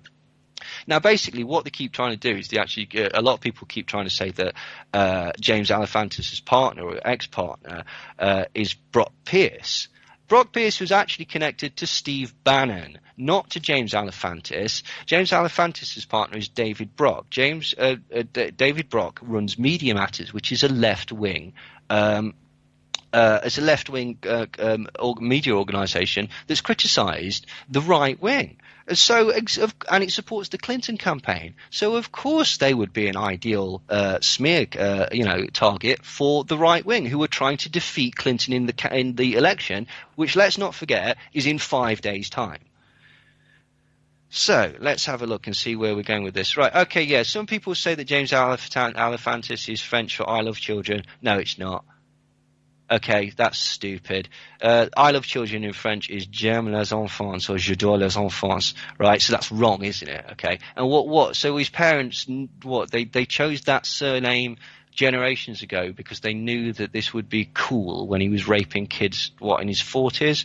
It was stupid. Also, people say that picture, like with the I love l'enfant, okay, is obviously a red flag. That's paedophile. You do know l'enfant is the guy that's a restaurant named after l'enfant, the guy who designed the street plan of Washington. So it's nothing really to do with kids, is it? No, it's not. Also, when you see the Boom Boom Room and all those sorts of things going on there, it's because it's an adult burlesque show that's on at night. Okay, that's ridiculous. Okay, what else is it? Yeah, oh yeah, people are saying that spirit cooking is basically based on the Cake of Light by Crowley, which is like, eating semen and stuff like that. It's not. It's just a batshit art. It's stupid art shit. It's just throwing blood at walls. It's weird and it's pretentious and it's macabre and it's stupid, but that's all it is. That really is all it is. And by the way, that one where they keep showing people with the Debbie Harry cake, that's not Marina Abramovich's show. She was just there. Like, that's a completely different thing. And the one where the models are in chocolate isn't spirit cooking either. So people are just conflating all these nonsense together. Tony Podesta does not own any of the controversial art depicting children by Billy Durdovich. He owns a completely different piece. And so what? Right, okay. That's like damning someone as a biomechanical penis obsessive just because they've got a copy of Alien on DVD. You know, H.R. Geiger wrote satanic tarot cards, which means that if you have a copy of Alien, by the logic of Pizzagate, if you have a copy of Alien in your house, you're a Satanist. Seriously, I'm deadly serious. This is nuts. And the whole point of this is to detract people away from real stuff. Is to make people look stupid. Is to rile people up to go and shoot up the pizza shop. And it's so that they can come down on the alternative media like a ton of bricks for promoting stuff that promotes violence and just is provably untrue. That's why Alex Jones has gone back on this, because he's got an inside line with Trump, and Trump's told him, yeah, it's not true. Retract this quickly because they're going to start suing the arse off of people. That's why he's done this. Right, okay. He did it initially because he wanted to smear Clinton, and then it's blown up in his face. But that's why he's gone back on this, because he's got an inside line to Trump, who's basically said, it was a smear campaign. The Arch of Humanity owned by Tony Podesta is not based on Dharma. It's based on the convulsions caused by tetanus. Is this weird? Yes. Is this evidence that would be sufficient to chemically castrate someone? No, it's not. Owning art is not evidence of a crime. I'm serious about this as well. Like, people have gone really puritanical about this. He's got this art. This is sick art. This obviously proves that he's a paedophile. Do you know what? I don't care if this bloke that decorates his bedroom, right, with pictures of children cut off the side of milk bottles. That, on its own, is not evidence of a crime. It's evidence that he might be weird and have odd tastes and stuff like that. But it's not evidence of a crime, okay? The girl in the picture that's taped to the what's it called is to the table. That's his goddaughter, and apparently the story is that she was taped there by another girl because they were playing a game. You'll notice in the picture that she's smiling. So if she's being abused, they're not doing a very, very good job. Also, the mother of the kids come out to explain this and said, yeah, no, they were just playing. She's in a lot of photos. She's also in the chicken lover photo as well, right, okay? Now, the actual phrase is chicken hawk, so you've got that wrong as well. A chicken hawk is a man that goes after young boys. A chicken lover is a person that has sex with chickens. Right, so that's just wrong. That's bestiality, not pediastry. Also, she's a girl. So even if it did say chicken hawk, it's completely wrong. She's a girl. Chicken hawk is a boy. So that's wrong as well. The bloody face picture isn't James Alefantis. The guy in the high heels with the bloody face isn't James Alefantis. It's a Halloween costume. It's one of the bar staff dressed up for their Halloween party. Perfectly okay. A lot of the pictures basically aren't from James Alefantis' account. Some were taken from random websites, which, you know, begs the question, if the case is so obvious, why do you need to conflate it? Yeah, none of the emails show a crime. None of the photos show the crime. Nothing shows victims of a crime, evidence of a crime. All the sexy pizza-related adult posters were posted by an employee who's an adult. It was a bloke called Josh Uraniov. He's an adult. And I thought they're into children, so why are they posting, you know, sexy adult pictures? The Eyes Wide Shut poster is a reposting. Now, here's the other one that people go, what about the $65,000 bill that Obama was sending hot dogs to the White House? Well, yeah, I thought that was weird as well. So basically, you know, I had a look at it. And what it transpires is that basically it's a political fundraiser. Now, estimates say that in order to make a single dollar, you have to spend 25 cents up to $300,000. Anything above that, you have to spend something like 45 cents. So spending $65,000 on an event where you're hoping to raise, you know, hundreds of thousands or even millions, that's not actually a lot. On every single Clinton and Trump campaign fundraiser during this election, they aimed to raise $1 million, which means that they would have had to have spent $250,000 on the catering and the presentation. Okay, so $65,000 on hot dogs, although it sounds obscene and it's an obscene amount of money, for what it's actually going for, it really isn't that much. What are we doing here? Oh yeah, Tony Podesta apparently kidnapped Madeleine McCann. I'd say everyone go and watch Richard D. Hall's documentary, because what he's done actual evidence, you know, actual journalistic searching for evidence rather than just looking at pictures on the internet. Okay, Madeleine McCann was dead long before that picture was taken. Tony Podesta was actually giving a speech in Washington to the president of Colombia. On the day that Madeleine McCann went missing. Also, the photo of it doesn't have his glasses. Also, why would they hunt a girl? I thought, you know, they're supplied with kids through the pizza shop. Isn't that completely contradictory? Also, the photo fit isn't of two separate people. It's one person's description of the same person given at different times. The pool email basically, you'll have some entertainment because the kids can be in the pool, and everyone said, it's a sexy hot tub party. Well, for a start, that's two women talking, and one of the women is talking about her granddaughter. And what she's saying is, I know we're having this fundraiser at this big farmhouse, okay, but my granddaughter's going to be there. And she says, well, that'll be fun. And so they suggest, well, we'll heat the pool so that these three kids have got somewhere to play, so they won't be bothering the adults who'll be working.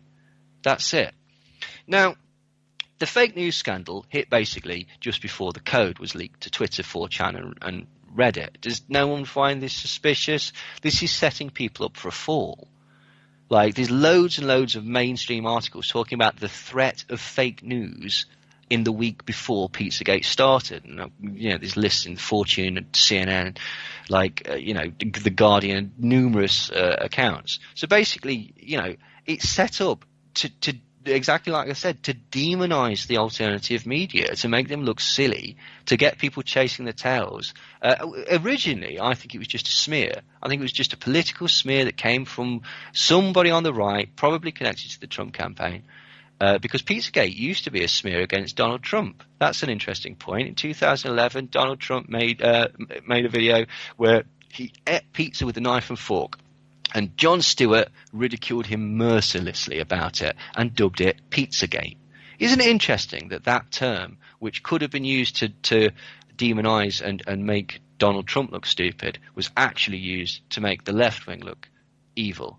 And it's just a little aside, but I think that's very, very interesting. And that, to me, suggests that's where the name came from, which to me suggests that this was originally fed by somebody that was very close to the Trump campaign because they wanted to smear the Clinton campaign.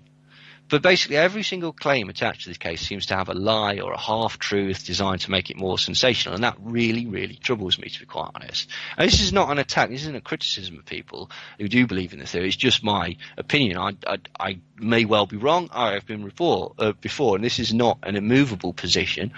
But at present, I've looked at the evidence, and I don't think any of it stands up to scrutiny. I strongly believe that paedophile rings exist, and I strongly believe that government officials are involved in these.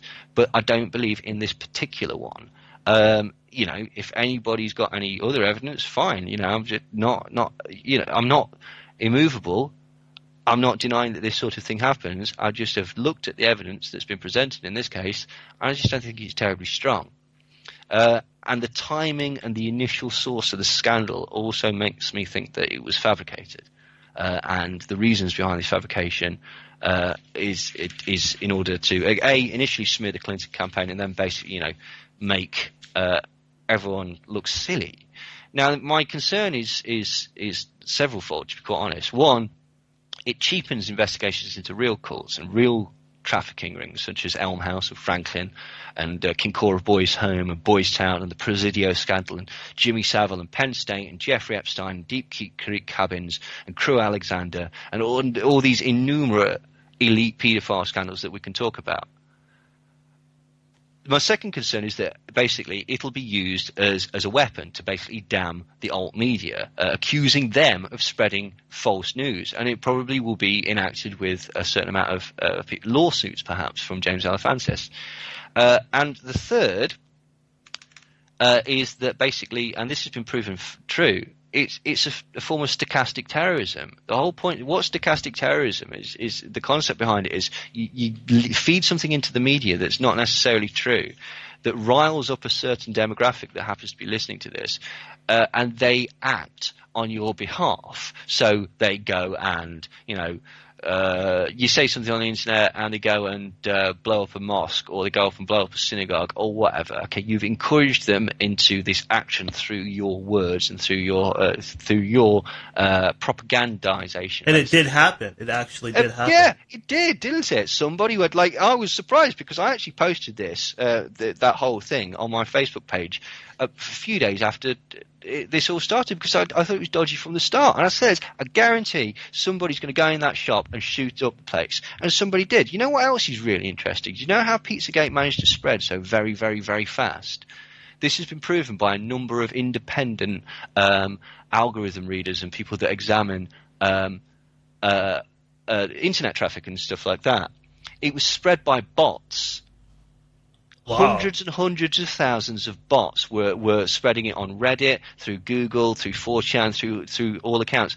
And what's weird is that the IP addresses of these bots were they were convoluted. They were created in such a way as to disguise the original source of it. That's disturbing. That's very disturbing, because now we're talking about a highly technological element, as well as this thing going far deeper than I even realized. Yeah. Now, who's got the capability to do that? Who runs SMISC? Who runs JTRIG? CIA, GCHQ. They have the ability to do that. They also, the NSA's got a shutdown switch. Basically, if a story's going viral, they can just reset the counter on it, destroy it. You can wipe stuff off the internet. They have the ability to do this and to shut down websites and that sort of thing. Which leads me to believe that somebody very high up wanted this story everywhere. Well, I'm convinced. That's a very logical and concise argument you put forward, and very, very convincing, and I applaud your effort for clearing that up for my fans. Oh, thank you. Well, as I say, it's not an immovable position, and sorry if I was a bit shouty or whatever. No, I love it. but yeah, I'm really suspicious of it, to be quite honest. Really, really suspicious of it. I get why people went for it, but that's because, to me, it was too good to be true. Do you know what I mean? It really was. Again, it's not a movable position. If I see something else, then that's fine. But surely this is the point as well. Do you know what I mean? This is one thing that people are sometimes afraid to come up with a counter position or whatever, because they feel that they're going to get jumped on like a ton of, like from a great height. And I think that's really silly. I think you should be open to debate. Do you know what I mean? If cases are really strong, you should be able, as adults, to go, I disagree on that point. I'm not having a go at you. I'm not going to insult you. I'm not going to denigrate your work. I think what you've done is very interesting. I have a different opinion. I'm coming from this from a slightly different angle. Perhaps if we come together, then we can find some sort of compromise and then get to the real truth behind this. And so do you know what I mean? And for some reason, there just doesn't seem to exist on social media in as much prevalence as it should. Like, people are very, very keen to just throw the baby out in the bathwater, stick themselves to rigid positions, and use that as like a sort of like flag, like, I'm a this fan, or I'm a this fan, or I believe in this. It's like that. Yeah, that's cool, right? Okay, that's cool to believe in stuff, right? Okay, but you might be wrong, and if you've never considered, I might be wrong. You've got to always re-examine stuff and go, okay, fair enough. I see why I thought that, but I was totally wrong. And so it's healthy to re-examine your position all the time and test your position, and try a counter argument. You should always try and write an essay about whatever you're trying to present and try and prove yourself wrong. Because if you can, then other people can. Do you know what I mean? If you can't, then maybe you've got a sound argument. So, and I just think that's kind of lost, or is becoming lost, due a lot of the time to the immediacy of social media and stuff like that, basically. Earlier you brought up Alex Jones. Could he be a disinformation agent or part of some greater mind control scheme? No, maybe. I mean, this is a really weird thing, because, again, it's very fashionable to have a go at Alex Jones and stuff like that. But, he was the first person that introduced me to Bohemian Grove. He's mad. He's like a WWE wrestler. He's obviously a little unhinged. And I think he's gone off the rails. I think he stopped being very good a long time ago. I think if rumours are to be believed, he had a very expensive divorce just prior to sort of shifting tack on InfoWars, getting rid of all the tabs talking about the Illuminati and symbolism and that type of thing on his website, and just becoming a alt-right champion. I mean, Paul Joseph Watson has gone completely back on his earlier work. He's basically disavowing all the stuff that he did about, CIA creating Islamic terror, and saying no, it's just the government line's absolutely correct. It's Islamic terror, and it's like, wow, that's incredible. Now, what makes a person change their position so thoroughly without giving an explanation? Well, I mean, I'd say probably money. To be quite honest, I think they saw a gap in the market, suspected again that Trump was actually going to win the election, and aligned themselves with that because they get a larger market share. Like Alex Jones is slowly becoming Glenn Beck, basically, and as silly as that sounds, Glenn Beck probably made an awful lot of money. Do you know what I mean? He probably had a slightly more mainstream and larger audience than say InfoWars. But yeah, I mean it's embarrassing. Alex Jones has become a government cheerleader. We went a little bit over our agreed to time. I apologize for that. It's just been so fascinating. But I want to go ahead and bring things to a close and open things up and just let you say whatever you want. If you want to plug anything, that's fine. If you'd like to get up on the soapbox one more time, feel free to do that. The floor is completely yours. Not really. Hopefully, I've just finished a book about Manson. Excellent. Which is called Now is the Only Thing That's Real, which is a quote from Manson, and it's basically discussing the case, and it's kind of like a longer version of the chat we had earlier.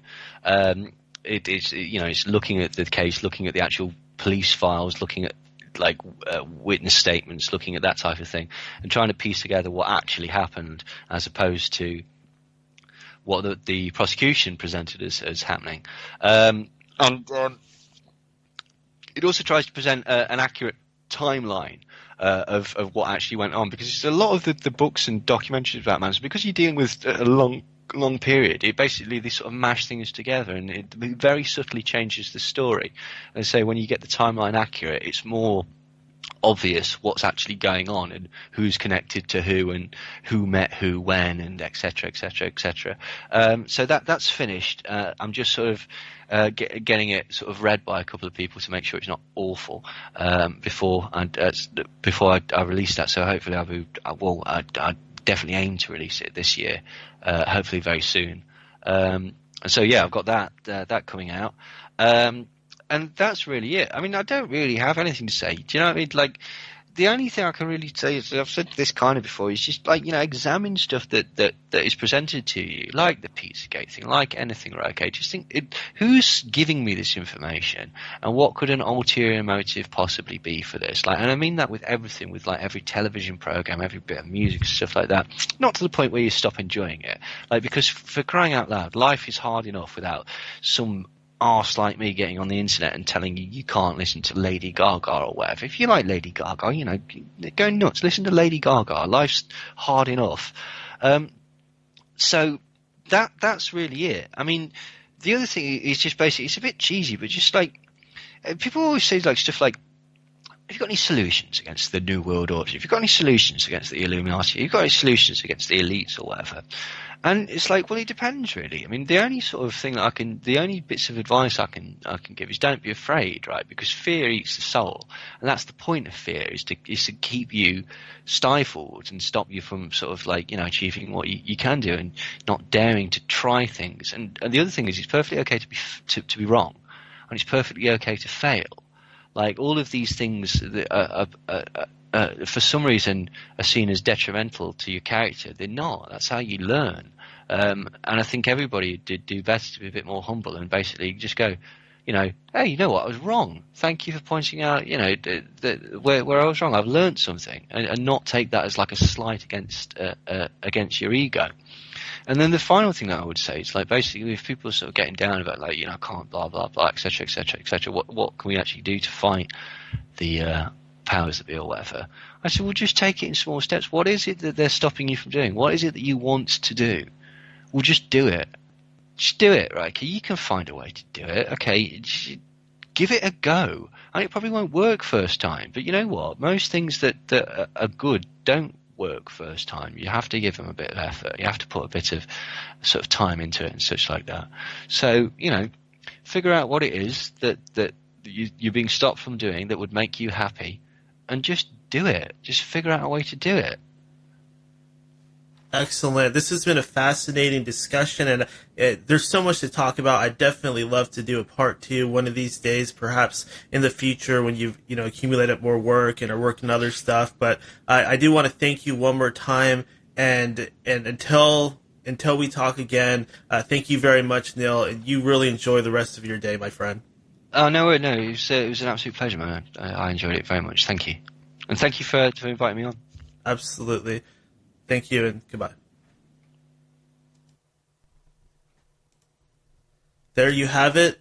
That was Neil. My God, that was excellent. That was really good.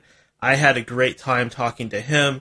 Didn't plan to go that long, but he just got started, and it just kept going, and it was phenomenal. I mean, we talked about things I wasn't even planning on talking about, like Charles Manson.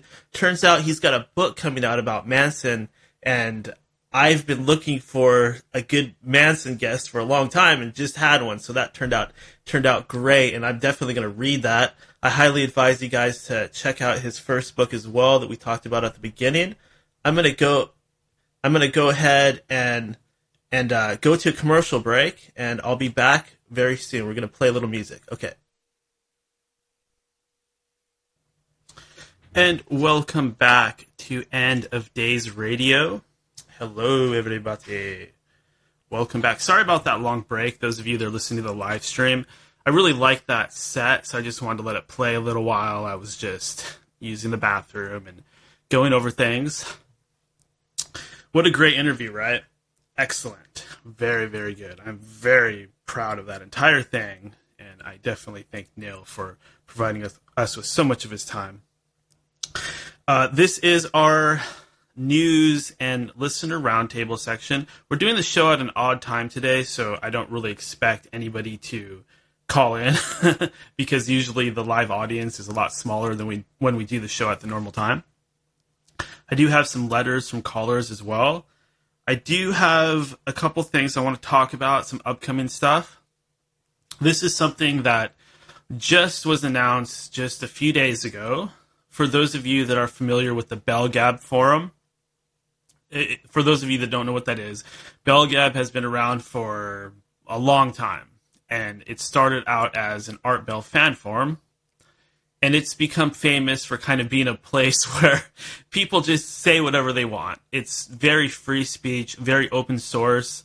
The creator, Michael Vandeven, he's very nice in the fact that he lets pretty much any podcaster or anybody with a show go ahead and use that forum and community to promote their stuff, which I'm very thankful for, and I think that any fledgling broadcasters that are into paranormal should definitely take advantage of that resource.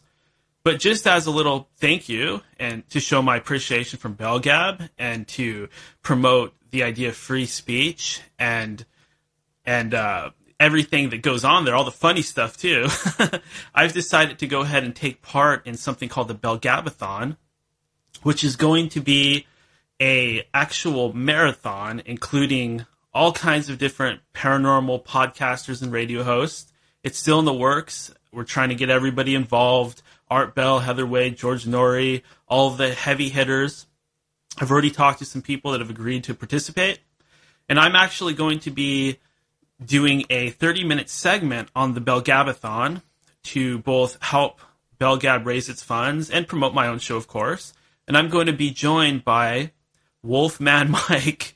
Fans of this show are going to know who that is, the guy that comes on the line singing flat earth songs and talks about seeing horned demonic creatures and things like that. He's pretty funny. He's a Canadian guy. He does an incredible Wolfman Jack impersonation. And him and his co-host Darren, they like this show, and I like their show. So I decided to go ahead and team up with those guys for my half hour. So I'm excited about this. It's going to take place on April 15th. It's going to start at, 8 p.m. Eastern Time and 5 p.m. Pacific Time. and it's going to go probably around 4 hours or so. And it's still being arranged, so who the talent that's going to participate is still kind of up in the air. But if you are a host and you would like to do a segment or throw out a little shout out for BellGab, I definitely appreciate that. It'll help us reach our goals to raise funds to keep BellGab up and running for at least another year. So I'm very excited about that, and definitely excited about having an opportunity to do a little charity work, if you want to call it that, and give back a little bit, do something for others as opposed to doing something just for me. And besides that, it should just be a ton of fun. I mean, it's going to be like one of those old specials that they'd show on network television where they'd bring on all the cameos from different stars, movies like It's a Mad, Mad World where they have all kinds of different people showing up. Then when you see them, you sort of laugh. It's going to be kind of like that. So I like the whole idea. I think it's going to be pretty cool. It's going to be a lot of fun. On April 15th, I will kind of halfway be doing a regular show. I'm just going to get on air and vamp a bit and then go right into the BellGabathon. So stay tuned for that. It's a special event, not something that would happen very often. And I'm really hoping that Art Bell himself decides to either leave a message or actually join in at some point. But we'll see what happens. Okay, besides that, let's see here. I do have an article here. This is coming from thetab.com.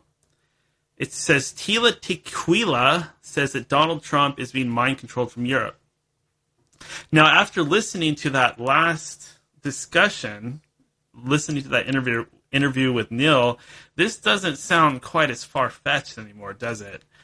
Who's to say? Perhaps Donald Trump is being controlled from Europe, just like a lot of different organizations in the United States probably get controlled from certain institutes and rich families over in Europe. So it's entirely possible. I mean, that's where the Rothschilds are from and where they live, as well as several other famous families, or infamous families, I should say. So it's very possible. Now, this Tequila, sorry. Oh my God. What a weird name, first of all. I remember when she came on the scene years and years ago, and she wasn't talking about conspiracy. She wasn't talking about aliens or weird stuff. It's my understanding she had some overdoses and basically died, and then came back completely different, was talking about all sorts of things. I suppose we could say that she's doing this to get attention. She's doing it to troll.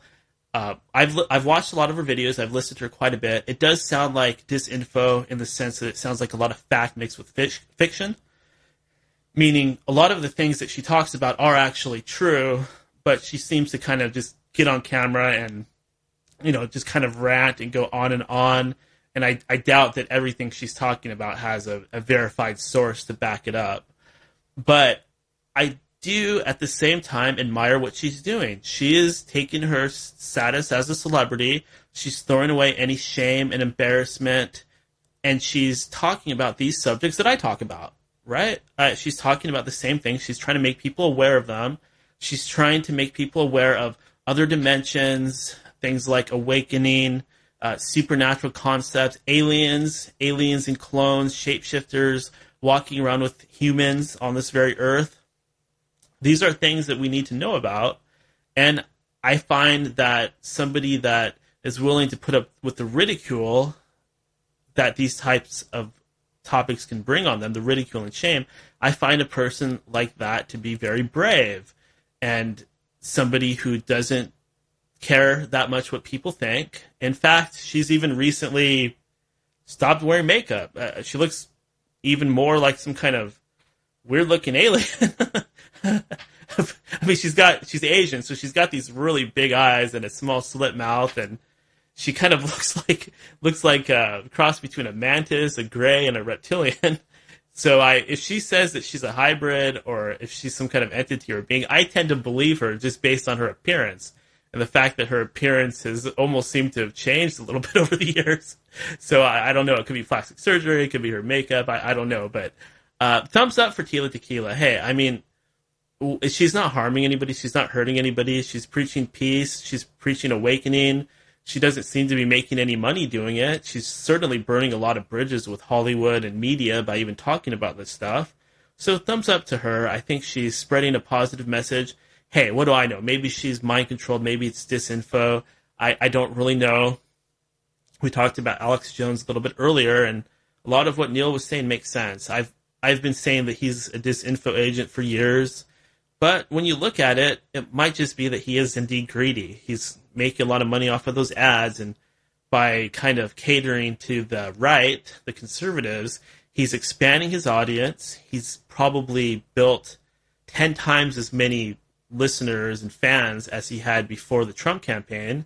So it's definitely in his interest to not talk about things like reptilians and UFOs and start focusing on conservatism. And it does seem like that's what's happening. I really have to question his motives. But I suppose if it is just making money, that's hardly as bad as being a disinfo agent. But then Bill Cooper did call him out, and I think Bill Cooper knows what he's talking about. So there's still a good possibility that Alex Jones is some kind of agent, is some kind of disinformation agent, but how do we prove this? I mean, we can make accusations all day. Until we have some kind of proof, it's just that. It's an accusation. And, from the outset, it would appear that he's just making a lot of money off of these penis pill ads and things like that. So, I want to keep my mind open to that. It does bother me how he had that footage from Bohemian Grove. That didn't really make sense. To me, that reeks of insider type stuff, but who knows? It's such, in this day and age, with the Pizzagates and the Trumps and stuff like that, how do we even tell what's real? We just have to try to follow along as best as we can and use our discernment and logic and probably not jump to conclusions. For example, I got a letter from a listener, and it says, Daniel, why did you turn on Donald Trump? Why did you backstab him? Why did you completely jump off the Trump bandwagon? Okay, first of all, I thank you for writing this letter, Trey. Thank you, Trey, for writing this. That's a hard question to answer because I'll be honest, I feel a little stupid. As many of you know, I was really waving that Trump banner. I was pro-Trump. I was telling people to vote for Trump. I was saying, hey, here, this is a guy, he's against the system, blah, blah, blah. But maybe I got trumped. Maybe I got fooled. Because seeing the information that I'm seeing now, post-election, and seeing his actions and things like that, I've said during the entire campaign that if Trump started to mess up, if he did things that were unbecoming of who he was presenting himself as, that I would jump off his bandwagon. So, first of all, I had made a promise to you guys that I would maintain my integrity, and if I changed my mind, I would not stick to the Trump side of things just in order to maintain regularity and keep from being embarrassed. No, I can't do that. I made a promise to you guys to be completely honest with you and to be completely honest with myself and call it like I see it. And honestly, my perception has changed. Now I see all the connections to big business and elite people. Now I see things being covered up. Now I see the things like Neil just talked about just now, and I can't support the man anymore. To me, he comes off as just as bad as any of these other elitists. And that's not to say that I'm becoming a liberal or a Hillary supporter, because I still maintain that the Clinton side of things is worse. I maintain that Bill Clinton is just as bad, probably worse than Donald Trump. The same with Hillary Clinton. So I don't exactly feel like I threw my vote away, because I know both Bill and Hillary are extremely evil people, and Bill's been tied to the island, the Lolita Island as well, and Hillary's been accused of all kinds of stuff. It just goes on and on. But they lost. Hillary lost. So there's not a whole lot of point in talking about her that much anymore, unless some new information comes forward. But I'm not going to support Trump anymore. I see through it. It's control. I admit I should have known from the start. It's just control. It's getting the liberals, the conservatives against each other. It's order through chaos. It's divide and conquer tactics, problem, reaction, solution. There's so many different ways to label it. But that's what it is. It was all just a big swerve. They managed to get a lot of us conspiracy types behind Trump, and that was a very masterful move. So hats off to them. I think Alex Jones probably had a lot to do with that. But hats off to those guys. They really manipulated us. They really mind controlled us. You know, I don't know if Trump's a good guy or not, but I do know that he is showing some very dictator-like behavior. I do think that he started going after legal pot in Washington after a few troublemakers decided to block his immigration ban. So to me, that looks like he was applying pressure onto the area that I live in, my local area, and that rubbed me the wrong way, and that woke me up to what's going on. He's using some very dictator-like tactics to bend people to his will. And if he was a great leader, and if he was a person of utmost ethics and integrity, he would be more straightforward, and he would not be applying those types of pressures. He's acting like the typical asshole boss, right? I think that Obama was every bit as controlled, every bit as placed in his position, but to me, he seemed like he was at least a little bit more mature, less dictator-like, and definitely wasn't, favoring certain groups of people. So I'm still going to wait until this entire term before I make my final judgment.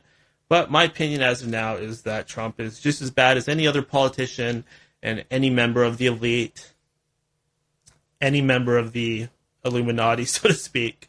So I'm gonna maintain that opinion because my eyes have been opened and Pandora doesn't go back into the box.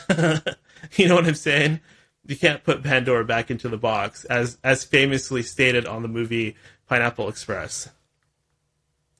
Okay, so, wow, okay.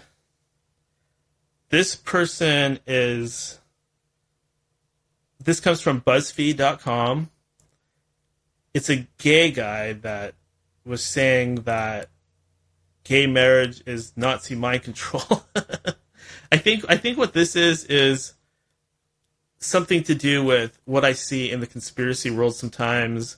People say that there is a gay agenda or a gay conspiracy to push homosexuality on the youth, to turn them over to homosexuality, and to promote an alternate lifestyle that is designed to destroy the family home. Wow. It does seem like there's a lot of programs out there like Tavistock, like COINTELPRO, like MKUltra, like the stuff with Miley Cyrus, all of it. There does seem to be an agenda there sometimes because I observe a lot of gay stuff on TV shows and movies nowadays. It seems like everywhere you look, you're seeing people pushing this topic, and I suppose an argument could be made that there are more important things going on and that feeding the starving children and fixing the world and fixing the environment comes before worrying about gay people getting married. I see both sides of the issue. I don't really see there being a gay agenda so much, but I could be wrong. I really think it's just more the fact that this particular group of people has been suppressed for a long time, and I think that we all know what it's like going to school. Nobody wants to be labeled that way. Like the smallest thing, like the way you dress or walk, or if you're a girl, you're not really encouraged to take part in sports or wear pants or sweat jackets and stuff like that. You know what I mean? We're all kind of pressured to fit into our gender roles by society, by our peers, by each other, by parents. And that creates a real imbalance because you have people that are genuinely gay and they cannot live their lives freely without being harassed, tortured, beat up. And it really is wrong. It's wrong to, joke about people being gay, or it's wrong to condemn them. It's wrong, period. It's wrong to make fun of them. It's wrong to even, use homophobic slurs and jokes towards a person that's not that way. because you don't really know them and you're making all kinds of judgments about them. And it's wrong, period. I mean, does it seem to me that there is a little bit of agenda there? To be honest, probably. I know I just contradicted what I said, but I can't really say that I don't feel like it's being forced on me sometimes. Because, I mean, I can speak for myself. I fully support gay rights and all of that. But at the same time, and I'm sure many of you feel the same way, we don't want to constantly see it thrown in our faces. We don't like it to be rubbed in our face and forced on us when we're not in the mood for that or not prepared. You know what I mean? I think that there's definitely both sides to it. I mean, while I do think that gay rights should be supported, perhaps the best way to approach that issue isn't to shove it in everybody's faces the same way you wouldn't shove anything else sexual in people's faces. Like if you were, if you had some weird sexual fetish, you're not gonna shove it in people's faces. I think the discrepancy comes in where there's a lot of pressure to view a homosexual relationship as the same as a same-sex relationship and to get everybody at that same comfort level, whereas many people might not have a problem with that lifestyle, but consider it a small minority or a fetishist type of thing, or simply, just a smaller group of people, a minority. And because of that, there really isn't any reason why it should be portrayed as much and in an in-your-face way, like you would see a typical male and female romance on a movie or a TV show that's going to appeal to more people, if that makes sense. So I totally see both sides of the argument, and I totally get it. I mean, I hate to see gay people bullied for just being who they are, but at the same time, I don't really like watching True Blood and seeing two guys having butt sex and hearing all the sounds and being exposed to that. When I see stuff like that, it does make me think that they're actually trying to titillate people and maybe recruit young people that might be confused. And I'm not sure how I feel about that. I'm not sure how I feel about a grown man buying his son a Barbie doll. Not because I think that it's wrong, but I think that child's sexuality probably isn't decided yet. And in that case, the father is actually pushing what, he's pushing something onto the kid. He's taking the fact that the kid pointed at a doll and said, I want that. And he's buying the doll for the kid. And the kid doesn't know yet that he's violating a social norm, so to speak. So the kid's going to get made fun of, and it might not be worth it. The kid might be not into that stuff in the future, and here his dad is taking these pictures and putting them on TV holding a Barbie doll. So does that make sense, how that seems kind of wrong at the same time? So that's my take on it. I mean, I would have to see some kind of proof that there is an agenda like that. I would have to see some actual links. I think that if there was some kind of proof, then I would accept it. But I think that in this society, there is still plenty of homophobia and still plenty of discrimination against gays. And it's very apparent. They still get beat up. They still get, stomped on and things thrown at their heads. So I think that the gay agenda thing is probably just not true, or at least not as true as some of these people are getting on about. Okay, anyways. Here's another letter from a fan. Daniel, you are too depressing. It is not the end of the world, period. Well, if I'm coming off that way, I suppose I should apologize. I don't mean to come off as depressing. This show is about paranormal and conspiracy and things like aliens and things like that. I try to mix it up good. I try to have plenty of guests that aren't talking about those things. I try to be very positive on air and keep a very upbeat attitude. I've had somebody accuse me of that before, and I just don't really understand that accusation, because I think that this show is about conspiracies and the occult and things like that. So getting mad that these subjects are depressing, I'm sorry, but that's probably your own fault because you're choosing to look at the subject matter, and I do a show about the subject matter. So maybe you should do what I do and maybe go watch some pro wrestling or go listen to some music or go watch a movie or go do something totally different.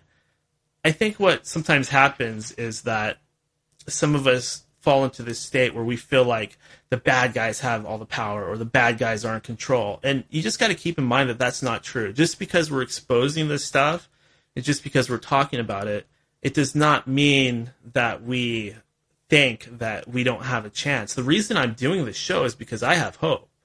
That's why I'm doing this show. I want to enlighten people. I want to awaken them. I want to educate them. I wouldn't be doing this show if I was a depressing person. I would just be working a normal job, drinking beer, staring at the wall, and thinking about all the things that went wrong in my life, like a lot of guys do. You know what I mean? If you've really given up, if you're depressing, you wouldn't be doing something like this. You wouldn't be getting on the air and interviewing people and trying to bring subjects to light. So I don't appreciate when people call me depressing or say that I'm judgmental because I don't want to channel spirits with an Ouija board. I mean, I'm sorry, but I've seen The Exorcist. I'm not into channeling, okay? And maybe that's a prejudgment or maybe that's judgmental on my part, but please just get over it. I mean, it's apparent that a lot of this type of activity starts with channeling and contacting spirits. And if you want to do that, that is your choice. If you want to exercise your free will to contact spirits and open up certain doors, then that is up to you. I'm not saying that all channeling is demonic. I'm not saying that it's all negative or it's all deception, but enough of it is to make me want to shy away from it, simply to protect myself from not only being deceived, but possibly furthering other types of haunting activity, poltergeist activity, influence. So I don't willingly contact spirits in that way. I feel that we all have our own spirit guides, and those spirit guides communicate with us in different ways. So I don't need to sit down with an Ouija board and get all excited and oogly boogly, and you know what I'm saying? I don't need that excitement or anticipation. I don't need that because I've conversed with spirits already. I've channeled myself before. I've seen plenty of things that are paranormal, and I fully believe it. I don't need that proof. And I don't think that anything coming through an Ouija board is going to help me. If I want that type of info, I can go on the internet and find it from others that have done channeling. It just seems to me like a lot of that information that comes through is frivolous. A lot of it just sounds like it's coming from the subconscious or the lies of the channeler, their own self. I feel like they are creating a lot of it. If they are legit, there's the possibility that it could be demonic. There's a possibility that it could be from negative aliens. There's a possibility that it could be mind control, and it's actually black ops that are beaming a signal of some type. You guys have heard of Project Bluebeam, right? So there's a lot of potential for deception. So please don't ask me to put my trust in something unknown. Unless I can verify where that information is coming from, I'm not going to put my trust in it. To me, it's a person closing their eyes, and they're either channeling a spirit legitimately, or in most cases, they are just going off of their subconscious. They are lying. They are trying to make money. They're trying to get attention, etc., etc., etc. And a lot of these things end up turning into cults. A lot of them do. It's just another reason not to get involved with that. But like I said, if you guys are into the channeling, if you're into contacting spirits, even if you do voodoo and you let actual spirits enter into you, I'm not judging you. I don't care what you do with yourself. I might even have you on this show to talk about it. But if you want me to actually do it, no, I'm not going to do that. I don't channel spirits. I don't dabble with the Ouija boards. I don't do that. I might do the tarot card thing because to me that has more to do with like intuition and synchronicity. But I'm not going to willingly converse with spirits or invite them to enter into my body in order to move a little triangle around on a Ouija board. That is giving them permission to not only enter into your aura, but to actually take control of your limbs. And if you're going to do that, then you might find that they've gained permissions to do other things in your life. So my recommendation is to do whatever the heck you want, but don't complain to me. don't condemn me because I'm not into it, or I don't approve of it, or I'm not excited or happy about it. Okay? Okay.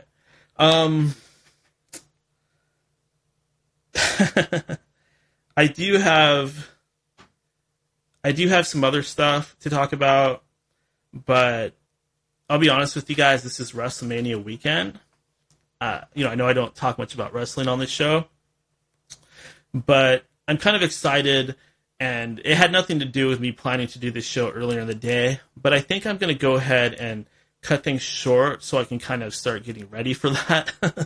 I need to go get my pizza and my drinks and things like that. So I'm going to start the celebration process.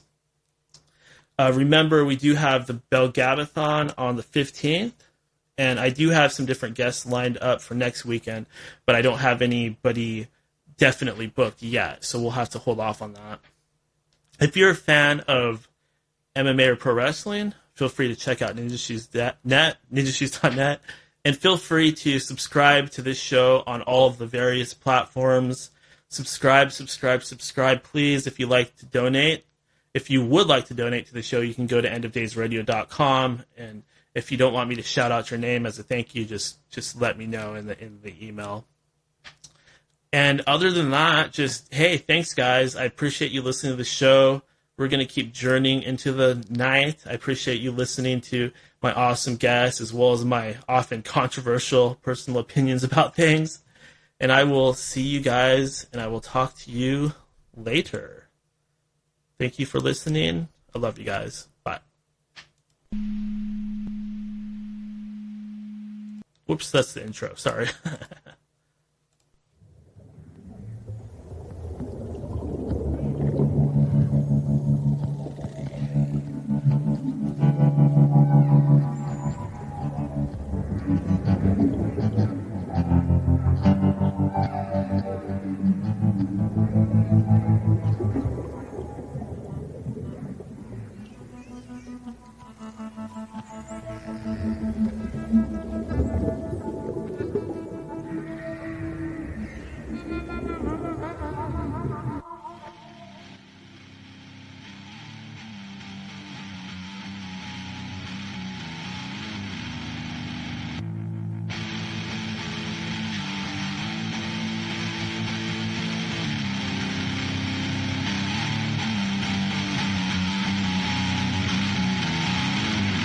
Winter's coming.